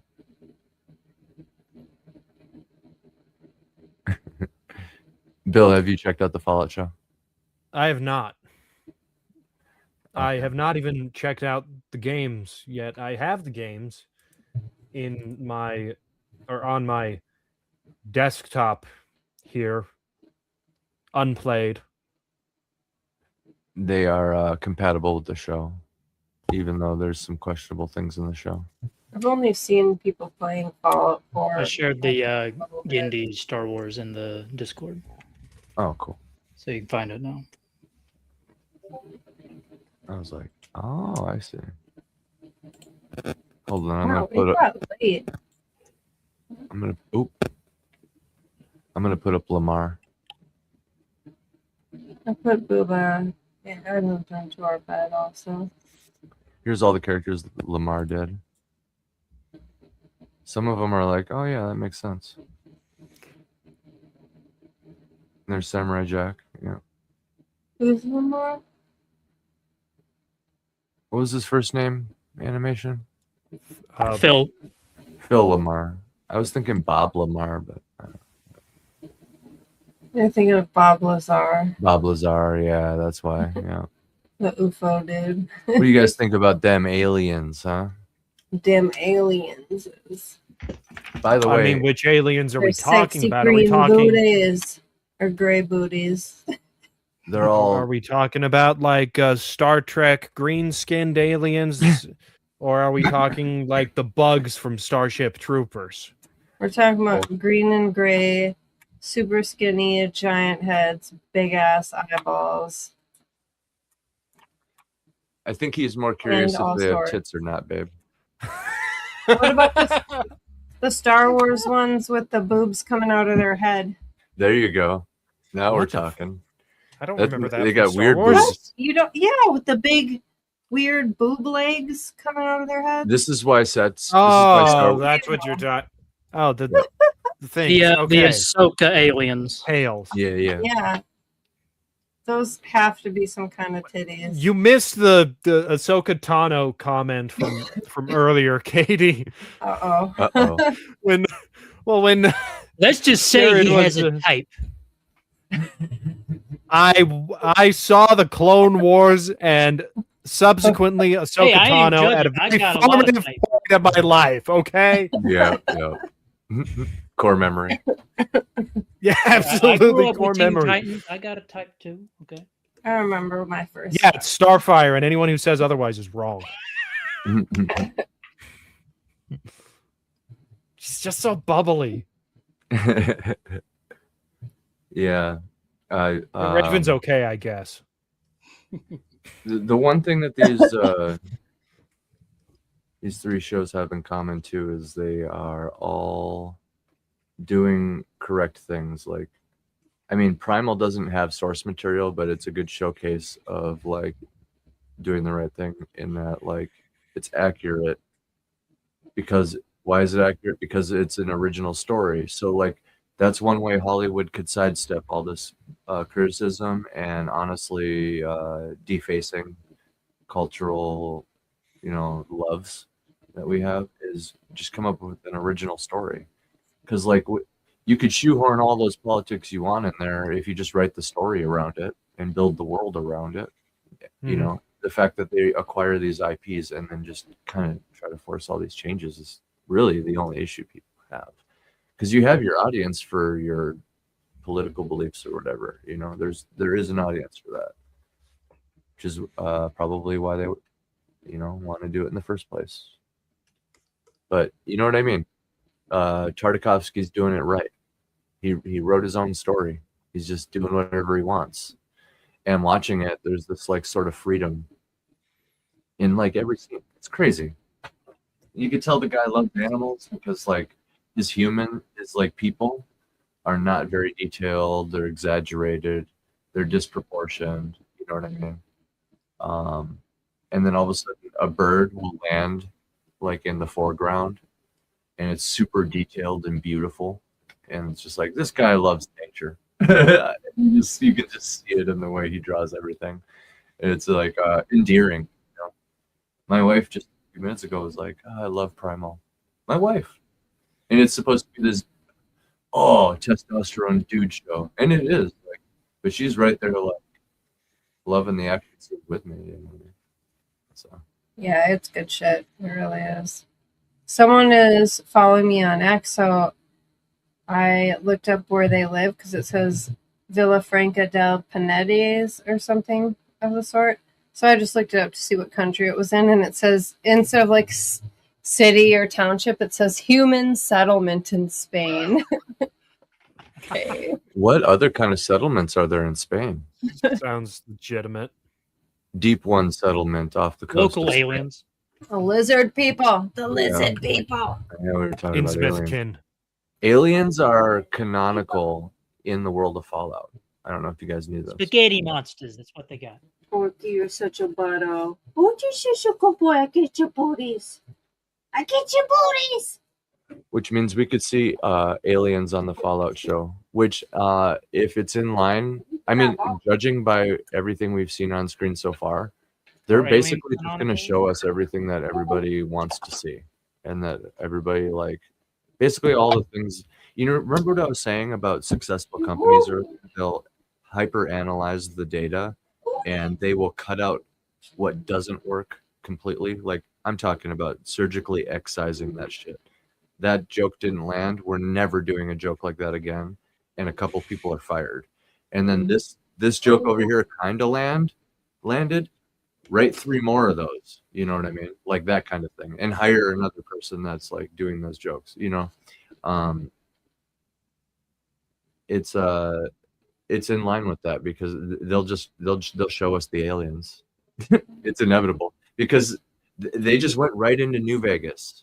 As soon as they saw that the show stuck, they steered it right into New Vegas, and that's like everybody who is familiar with the Fallout games kind of knows that game in particular was not only done by a separate studio. You know, kind of like how the Call of Duty games with like the Nazi zombies had a separate studio. There's like the 2 different kinds of Call of Duty games. It was like one of those situations, but for Fallout. So the separate studio did New Vegas. They did a slightly different take on it. And it formed its own cult following that's stuck ever since. And like it's probably the most popular game still. Like still. People are still modding it and playing it like as much or more than Fallout 4. So they immediately brought the TV show there, which means they're gonna show us aliens whenever they can. That's my prediction. I'll show you the Fallout aliens. But the show's been accurate, which is refreshing. Well, for the most part, it's more accurate than normal. You know what I mean, Vern? No, I don't mean But Burton. the alien design has always looked so fucking mean. I love it. It's kind of cool that Bill hasn't played because he can kind of just. I just haven't gotten to it yet. I mean, look at this. They were introduced through DLC, so like in the main game, you really only find clues of them. You know what I mean? So it's way more ambiguous without the DLC, but then they made the DLC. It's confirmed you literally go like on a UFO. They do a bunch of the tropes. It's awesome. There's like a frozen samurai on the ship and like a cowboy, and yeah, it's awesome.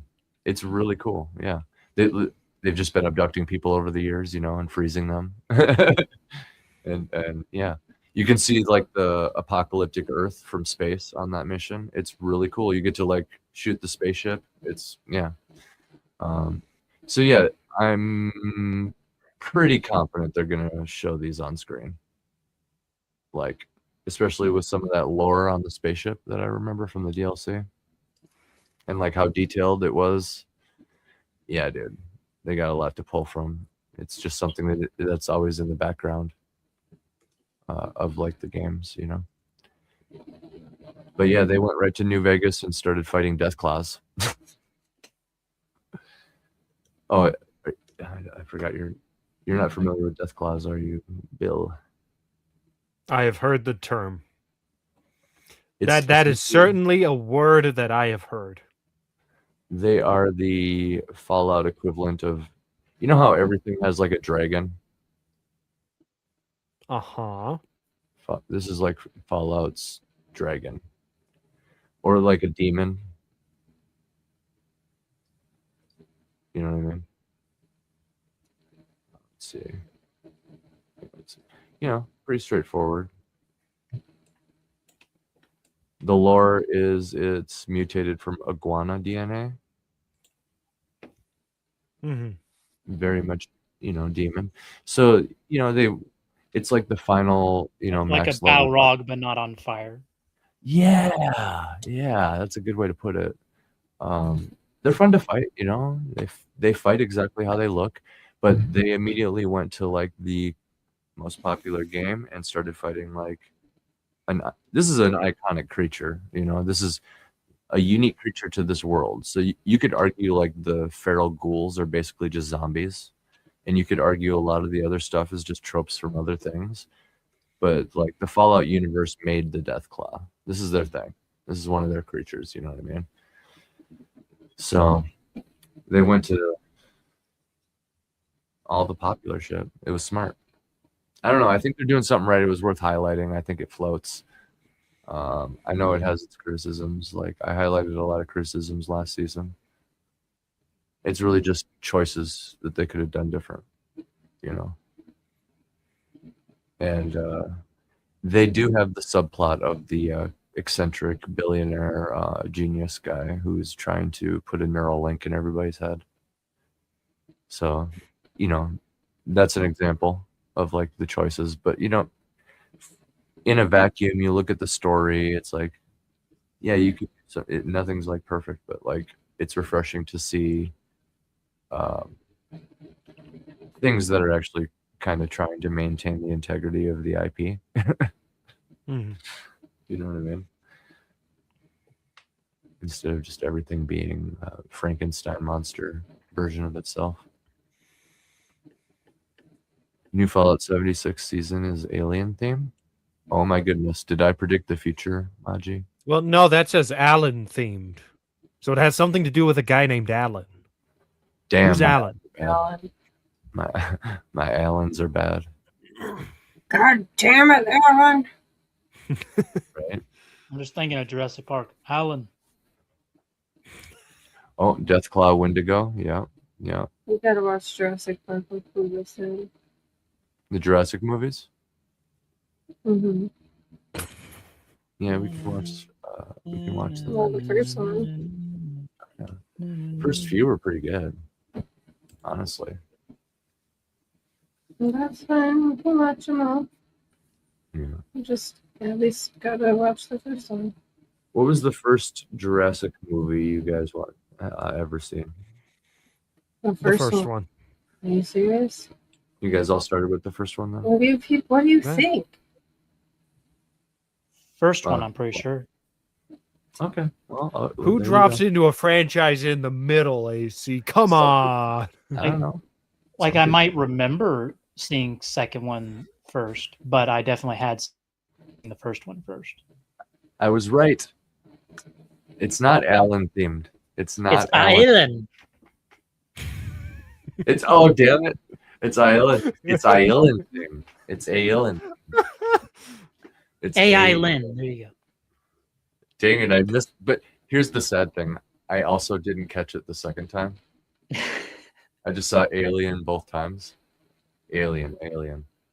Jurassic Park. The OG gave me nightmares as a kid, but I loved it. It gave me nightmares as a kid too, for sure. I'm so tired. Man. Being hunted, right? I'm Don't worry, fading. I'll take care of it, AC. Just wait a minute. Say that again. Me? Me? Andy. No, animation. What'd you say, animation? There we go. I fixed it. Nelia. Okay. Neila. Nyla. There we go. 6. Bob Peck. Robert Muldoon had cancer during Jurassic Park and couldn't go on. Huh. I'm assuming that's the old guy. I don't know Bob Peck. Let me look up Bob Peck. Oh, no, that's the Hunter guy. That's the Hunter guy. There's a lot of changes from the Jurassic Park books to the movie, too. But yet, a lot of people still accept the movies. There's a lesson to be learned there that there's a certain threshold of change that you can do. It doesn't mean people will like it. In fact, they'll still hate it. But doesn't mean they'll hate the movie. You can still win them over as a whole. They'll just, probably say, but they changed this, that, and the other thing. Overall, I think you should just be faithful. If you're going to adapt good stories, it's already good, right? Unless there has to be a damn good reason. Like Night of the Seven Kingdoms is on the thumbnail. Very few changes in that. There's some unnecessary stuff added, extra stuff. There's a Facebook reel where this chick has, she's got black hair because she's black, and there's like a roach crawling around in it. So I tagged Asmongold and said, "Found you a wife." A roach wife. Shout outs. Maji says Lord of the Rings movies changed the books too, but it was respectful. See, that's what I'm talking about. Like something about it, Jurassic Park, Spielberg he respected the movies. I don't know. I think Spielberg was trying to because if you look at it, there was kind of like that whole Avatar craze mentality going on, where I feel like they were trying, like they were being ambitious and like inventing things for the movie, like different things for the animatronic dinosaurs, for example. Like Avatar invented some face analyzing technology for the CGI, for example. I think he was focused more on that than like source material, right? But maybe I'm wrong. Maybe that just comes with the gig. Yes. Nevertheless, it's good shit, man. I'm gonna watch it. I was telling Katie we should watch Cable Guy too, because all the Jim Carrey stuff in the news. You guys ever watch Cable Guy? It's Kahuna's favorite. He tells me all the time.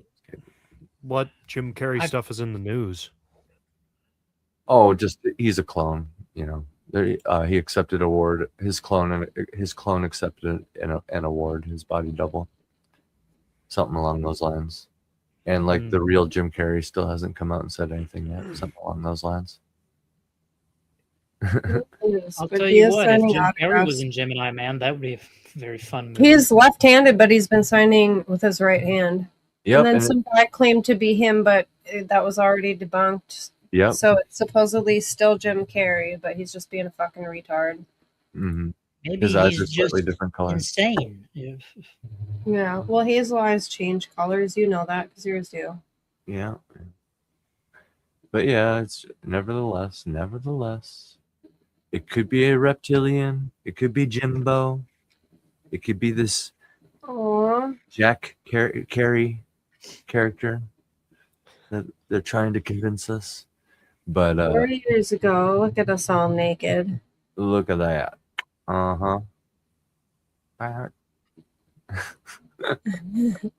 my god. Aw, that's cute. Yeah. Our I need to get fat again. she's trying to bait trap me, boys. She's trying to give me the old Fossaway apple. You know what I'm saying? Oh, you can't even fucking see that shit. Here, I'll pull it up. No, that's okay. You don't have to do that. All right. Yeah. But yeah, there was very few changes in the Night of the Looks like Seven. my trap's working. You're digging it. Oh yeah.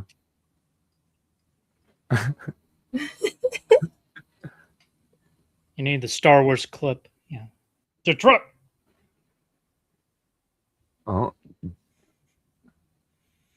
James Cameron used Titanic to dive to the Titanic. Yeah. Great excuse. Yep. Good example. Yep. And they changed Boromir's death at Sean Bean's request. It's in my head, like my neck's all crinkled up. It looks, I don't know, it's a weird shot. And there's like a door scene behind us, whatever. I just posted a bunch. That was 4 years ago. It doesn't seem like it's been that long. Right? Mm-hmm. We're getting old, babe. Oh, yeah. And then here's a fucking crazy video.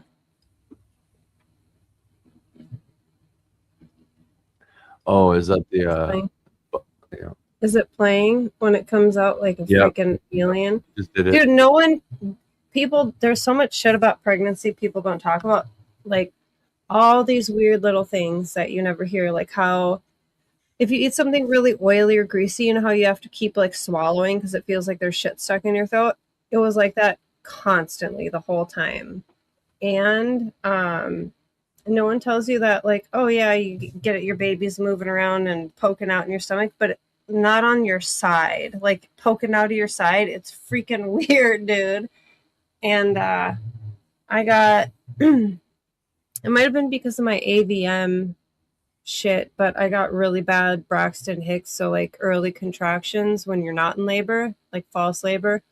And I got them so bad one time. My stomach was so twisted that my belly button was on the side of my stomach. It was the craziest shit I've ever seen. It was horrible. But yeah. That's it. And I don't know if you guys saw the video, but literally Xander pushed from the inside of her stomach.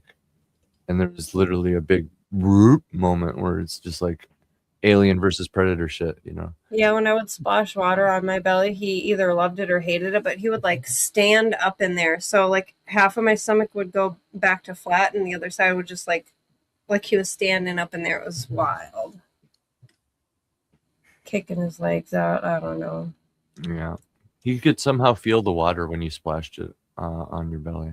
Yeah, and hear it. They can hear. They have their own little personalities. You know, that's why I never understand why it's like when people on the left claim to love people so much, like people that want to push trans ideology on children or like illegal criminal aliens, shit like that. But then they hate their own family and they hate Christians because they're anti-abortion. Yeah, and I've said my piece on like abortion stuff. I'm ultimately pro-choice, but I believe in informed consent and all kinds of things. But I 100% like would not get an abortion, and I have my own opinions on it. But I think that, I know that an unborn child in the womb is still a human baby, and it's like they do have their own personalities too. It's wild how much they do while they're inside of you, like you can't tell me that's not a person. They respond to certain music and like certain things and foods too. Yeah, it's pretty cool, like interacting with your baby when they're just fucking tearing out from the inside. But they're even funner when they get out and start destroying your house. Oh yeah, that's round 2, But yeah, I think A Knight's Tale would be a good one too. Oh, I think next week we're doing the Saska Sisters movie, by the way. Yes. They had a movie? Yes. What was it? What was it called, babe? You know more about this than me. I don't remember. Hold on, I'm responding to someone. Just give me 2 seconds. Because someone said, how appropriate is that? What is wrong with you? And I said, how appropriate is it of me? What is wrong with me? Why aren't you asking that of Erica, the fucking psycho? Let's see. I had who's in Discord. Wait, hold on. I think I can find it. I'm getting tired of willfully ignorant fucks, man. Oh yeah, people. Yeah.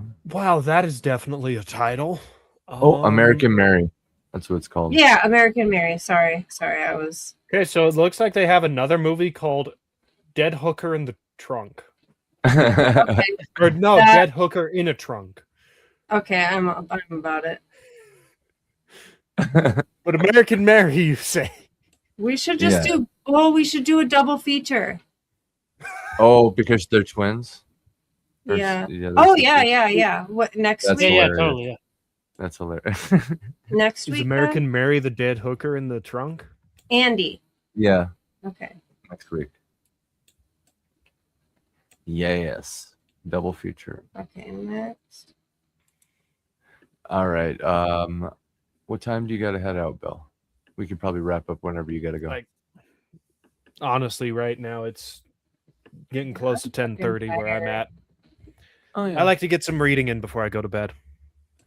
Okay, well, Iron Seas does not want to come up ever when I take it. It's pissing me off. yeah. You got to do some digging sometimes. It's not fun, not good.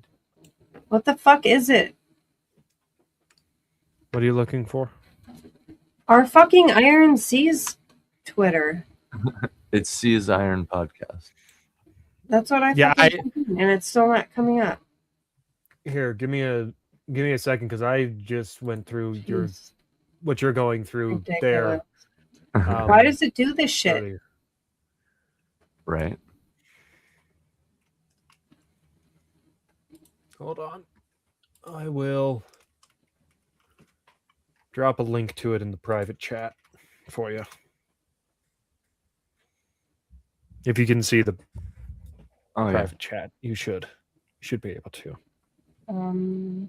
Oh, she's trying to get. I think she's trying to tag something and get it to Yeah. link. So It's not American Mary and Oh Dead- yeah. Dead Yeah, I was Hooker having in that a issue too. Trunk? Yeah, there's a movie called Dead Hooker in a Trunk. And it's got the Saska sisters' names on it. That's I've- hilarious. Okay, amazing. I've got it pulled up on IMDb here. I can send this link to the private chat. Okay. I think Royce had them on, didn't he? I think he did. Yeah. Yeah. Awesome. I mean, it's Royce. Is there someone he hasn't had on? Fair. We gotta get that fool back on here. I see him posting sometimes about stuff. He's a good kid, that one. Set And by in the way- beautiful Vancouver, four friends set out on an everyday errand and end up in a fight for their lives when they discover the body of a dead hooker left in their trunk. Fuck yes. It's going It has down. It has I a hate when that stellar happens. rating. Yeah, it's I very also love it. inconvenient. It's got a solid, pristine 4.8 on IMDb. Not bad. 4.8 out of 5. The other one 4.8 has- out of It's all the 10. hookers. I They know. the Oh. review bombed it. That's all. Anyways, Oh, as you do. That's just how the system works, boys. You need to afford an army of drones. What need to the draw actual for fuck? huh. A shot from Paris Fashion Week? Are you fucking kidding me? What are we looking at? What the fuck? It's like that's- an old bitch wearing white face, bleached hair with a giant pearl ball gag. These people are fucking freaks. I'm so tired of this. Everyone is beautiful shit. No, that's a fucking freak. That's not fashion. It's not beauty. That's a freak. yeah. You get what you deserve. Freak, Yeah, damn what you. Ooh, Joker would be a good movie too. To do. It's relevant. I've been seeing a lot of relevant ones. Like, what was that one? Munich. Was that the one that I was looking at? There's several of them. Maybe we should do Snake Eyes. There's a bunch of good ones. But anyway, here, how close are you to finished animation? Is this I'm getting pretty close. I'm probably just gonna color the background red or something. I'm Okay. so tired. I'll see you guys later. Nice chat with you. Have a good night. You Yeah, we too. can Later, Maggie and whoever else is in the chat. Love you all. Bye. Bill, have a good night, baby. I'll see you in a second. Bill, do you want to shill anything before we go? Yeah, I probably should, shouldn't I? Yeah. And if you put the link in the private chat, I'll throw it in the chat. I need to have the link like on standby for this because this is starting to happen more and more where I'm like doing things. Mostly it's with you guys or the Blasters and Blades podcast, which I'm just going to shill for the Blasters and Blades in general. But every so often I do pop in. I usually try to hit the movie reviews when I can because it's easier to talk about those than some other things. But good what is time over that? there. What I've do you got guys do the with that Zorn. podcast? What do you guys do with the Blasters and Blades? So that is not hosted by me. I am a friend of the show. But I'm trying to remember how JR says their mission statement. Basically, a group of people celebrating their love for sci-fi, fantasy, and things that are nerdy. Do movie reviews. That's what I like to hop in on are those movie reviews, but they also cover topics about writing. They'll interview authors. They do quite a bit over there. That's how you do it. And then, of course, the Zorn Pulp. I'm hoping, as I said at the start of the show, I just sent the next story, Wrath of Tharsis, which is probably going to be renamed to The Wrath of Olympus. But I sent that over to Daniel. That's starting final edits now. So hopefully that'll be done and out by the midpoint of this month. But I make no promises. And hopefully, with all I've done these last couple of months and will be doing in the future, I should, operative word there, should be a bit better at getting the Zorn episodes out on time, while also being able to consistently work on my book so I can get my book out, because I would like to get my book out hopefully before the end of next year, preferably around the end of this year. Oh yeah, I have to work like that. Say this is where I'd like it to be, but absolute bare minimum. If I could just get this done, that'd be fantastic. That'd be great. Oh yeah, with curveballs that life keeps throwing at me. A lot of my stuff just keeps basically staying in the polish stage, which in theory it should be pretty polished by the time I ship it. But yeah, it can be frustrating, but you just gotta take it in stride. It'll be worth it. You just keep plugging away. You must heed the advice of the great philosopher REO Speedwagon and just keep pushing. Right. But yeah, I'll let animation finish his thing. I'll do my plug quick. Do his last. It's bugging a little bit. I'll just send you the image real quick. Oh, okay. Well, do you want to post your link in the private chat when you get a chance, and I'll pull it up on screen? Yeah, sure. Let me. Okay. Real quick before we go, you can find all my stuff at all the places. I've had my Linktree just below my name, right there, the whole time. Particularly my band, Empty My Lungs. You can find us on Spotify. We were #1 in America for punk on Groover in 2025. #3 worldwide. Light It Up was the song. Go check out the new one, Memory. Which, fun fact, AI just declared that Memory is sacred. So go check it out. Memory's sacred. Go check out Memory. Keep your eyes peeled for the next album coming up. It's called Apotheosis. I've been working hard at that. It's like 13 songs. I'm considering adding one more, but probably not. Yeah, I've been making a lot of progress with that. Go find Mortal Descent on Amazon. Go find A Saga of Sunsets on funmycomic.com/ASOS. And look for A Promise of Starlight. That's my novel that's been in editing for quite some time. But, you know, I wrote that when my wife was pregnant with our first son. That was a whole journey. So I like to think that it came out in the writing. But yeah, of course, click like and subscribe on all the stuff below. Animation. Oh, where did you go? Where did you go, Animation? Anyway, you can find Animation Overload stuff. Actually, let me just go ahead and toss his YouTube up here, just in case he doesn't return.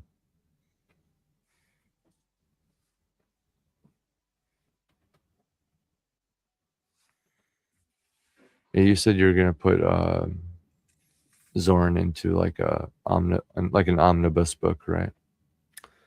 Yeah, I'm hoping to be done with the Defender cycle this year. So either near the end of this year or hopefully the beginning of next year, I should have the first collected volume available. Mm-hmm. Well, that'll be which awesome. will be the first of 5 or the first of 5 volumes, each collecting a different cycle about Alexander Zorn. Heck yeah, man. Oh, and then I'll move on to different Zorns because I want to keep this pumping. It's good practice and it's a good way to start working on trying to build that audience, because if there's no paywall, people can come in and see what's what. And with the economy or with most people's finances the way that they are, the free is a bit more appealing, I think, than seeing everything behind a paywall. Yeah, everything's definitely going to change pretty drastically in the future going forward. Here's the finished product from Animation. I will be sharing this on the Twitters as well. Good job. I mean, he pulled off 2 pieces in one show. I'm impressed, to be honest. But yeah, this is his stuff here. Go follow Animation. He has a Substack as well. What you're saying about the Zorn stuff being good practice, bullseye. Keep doing that for those listening. Even if you're doing some sort of sequential story, you can kind of subtly make each chapter of that story its own story. And if you're clever enough and subtle enough, you can kind of practice completing a story, essentially, not just a chapter with each one. And it becomes like really good practice, actually. When you get good at that, then suddenly when it comes time to like doing a novel start to finish, you're essentially doing what you've been used to doing, just kind of like on a larger scale, and it all feels more natural. It's awesome. I went into the novel blind, but I know if I was to start one now, I might even have a little fun doing it. But just because I know what goes into it is why I won't do one for quite a bit. But yeah, like once you get good at that, like I really can't fathom it being challenging in any sense other than just length. If you get a lot of good practice at just starting and finishing a story, introducing characters, bringing them in, pulling them out, like natural dialogue, like quick backstory, names, more names, even more names, you know what I mean? And then remembering everything. That's the other thing. That's why you use something like Obsidian to keep track of all that. I don't use anything. I really need to just find something that works for me. What's Obsidian? Is it free? Yeah, it's free. Go to. Yeah, I would recommend looking into it. It's what I've been using. You can basically create your own little wiki for whatever you're writing. That's really useful. I basically just use my note on my phone. Once I'm in the final stages of each Zorn episode, I just sort of go through and just quick housekeeping, update what needs to be updated, and of course I can open up whatever I need to open up to make sure I'm actually staying consistent with my lore and technology.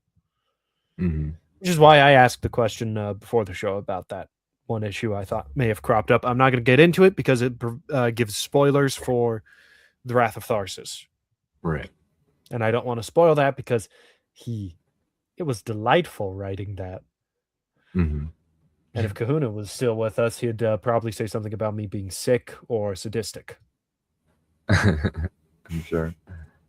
Well, the look I just gave. If you ever want to bounce ideas off, I'm here, and I do suggest Animation Overload. He's pretty damn good at it. Once he kind of understands the direction you're going, all of a sudden he just keeps getting more and more ideas. It's pretty crazy. Dude's awesome to just chill and geek out about a story with, because the guy clearly likes, like character concepts and stuff like that. It's pretty cool. But anyway, with that, we'll wrap the show there. I just realized Kahuna sent a few super chats earlier, so I got to give Kahuna his clip as well. Give him what you pay for. We'll end on the clip. Any final thoughts, Bill? No. All right. Thanks for joining me, and everybody listening. Thanks for coming to the Iron Seas. Next week we got Saska Sisters movies. We'll see where the road takes us. Until then, cheers. This is Sparta!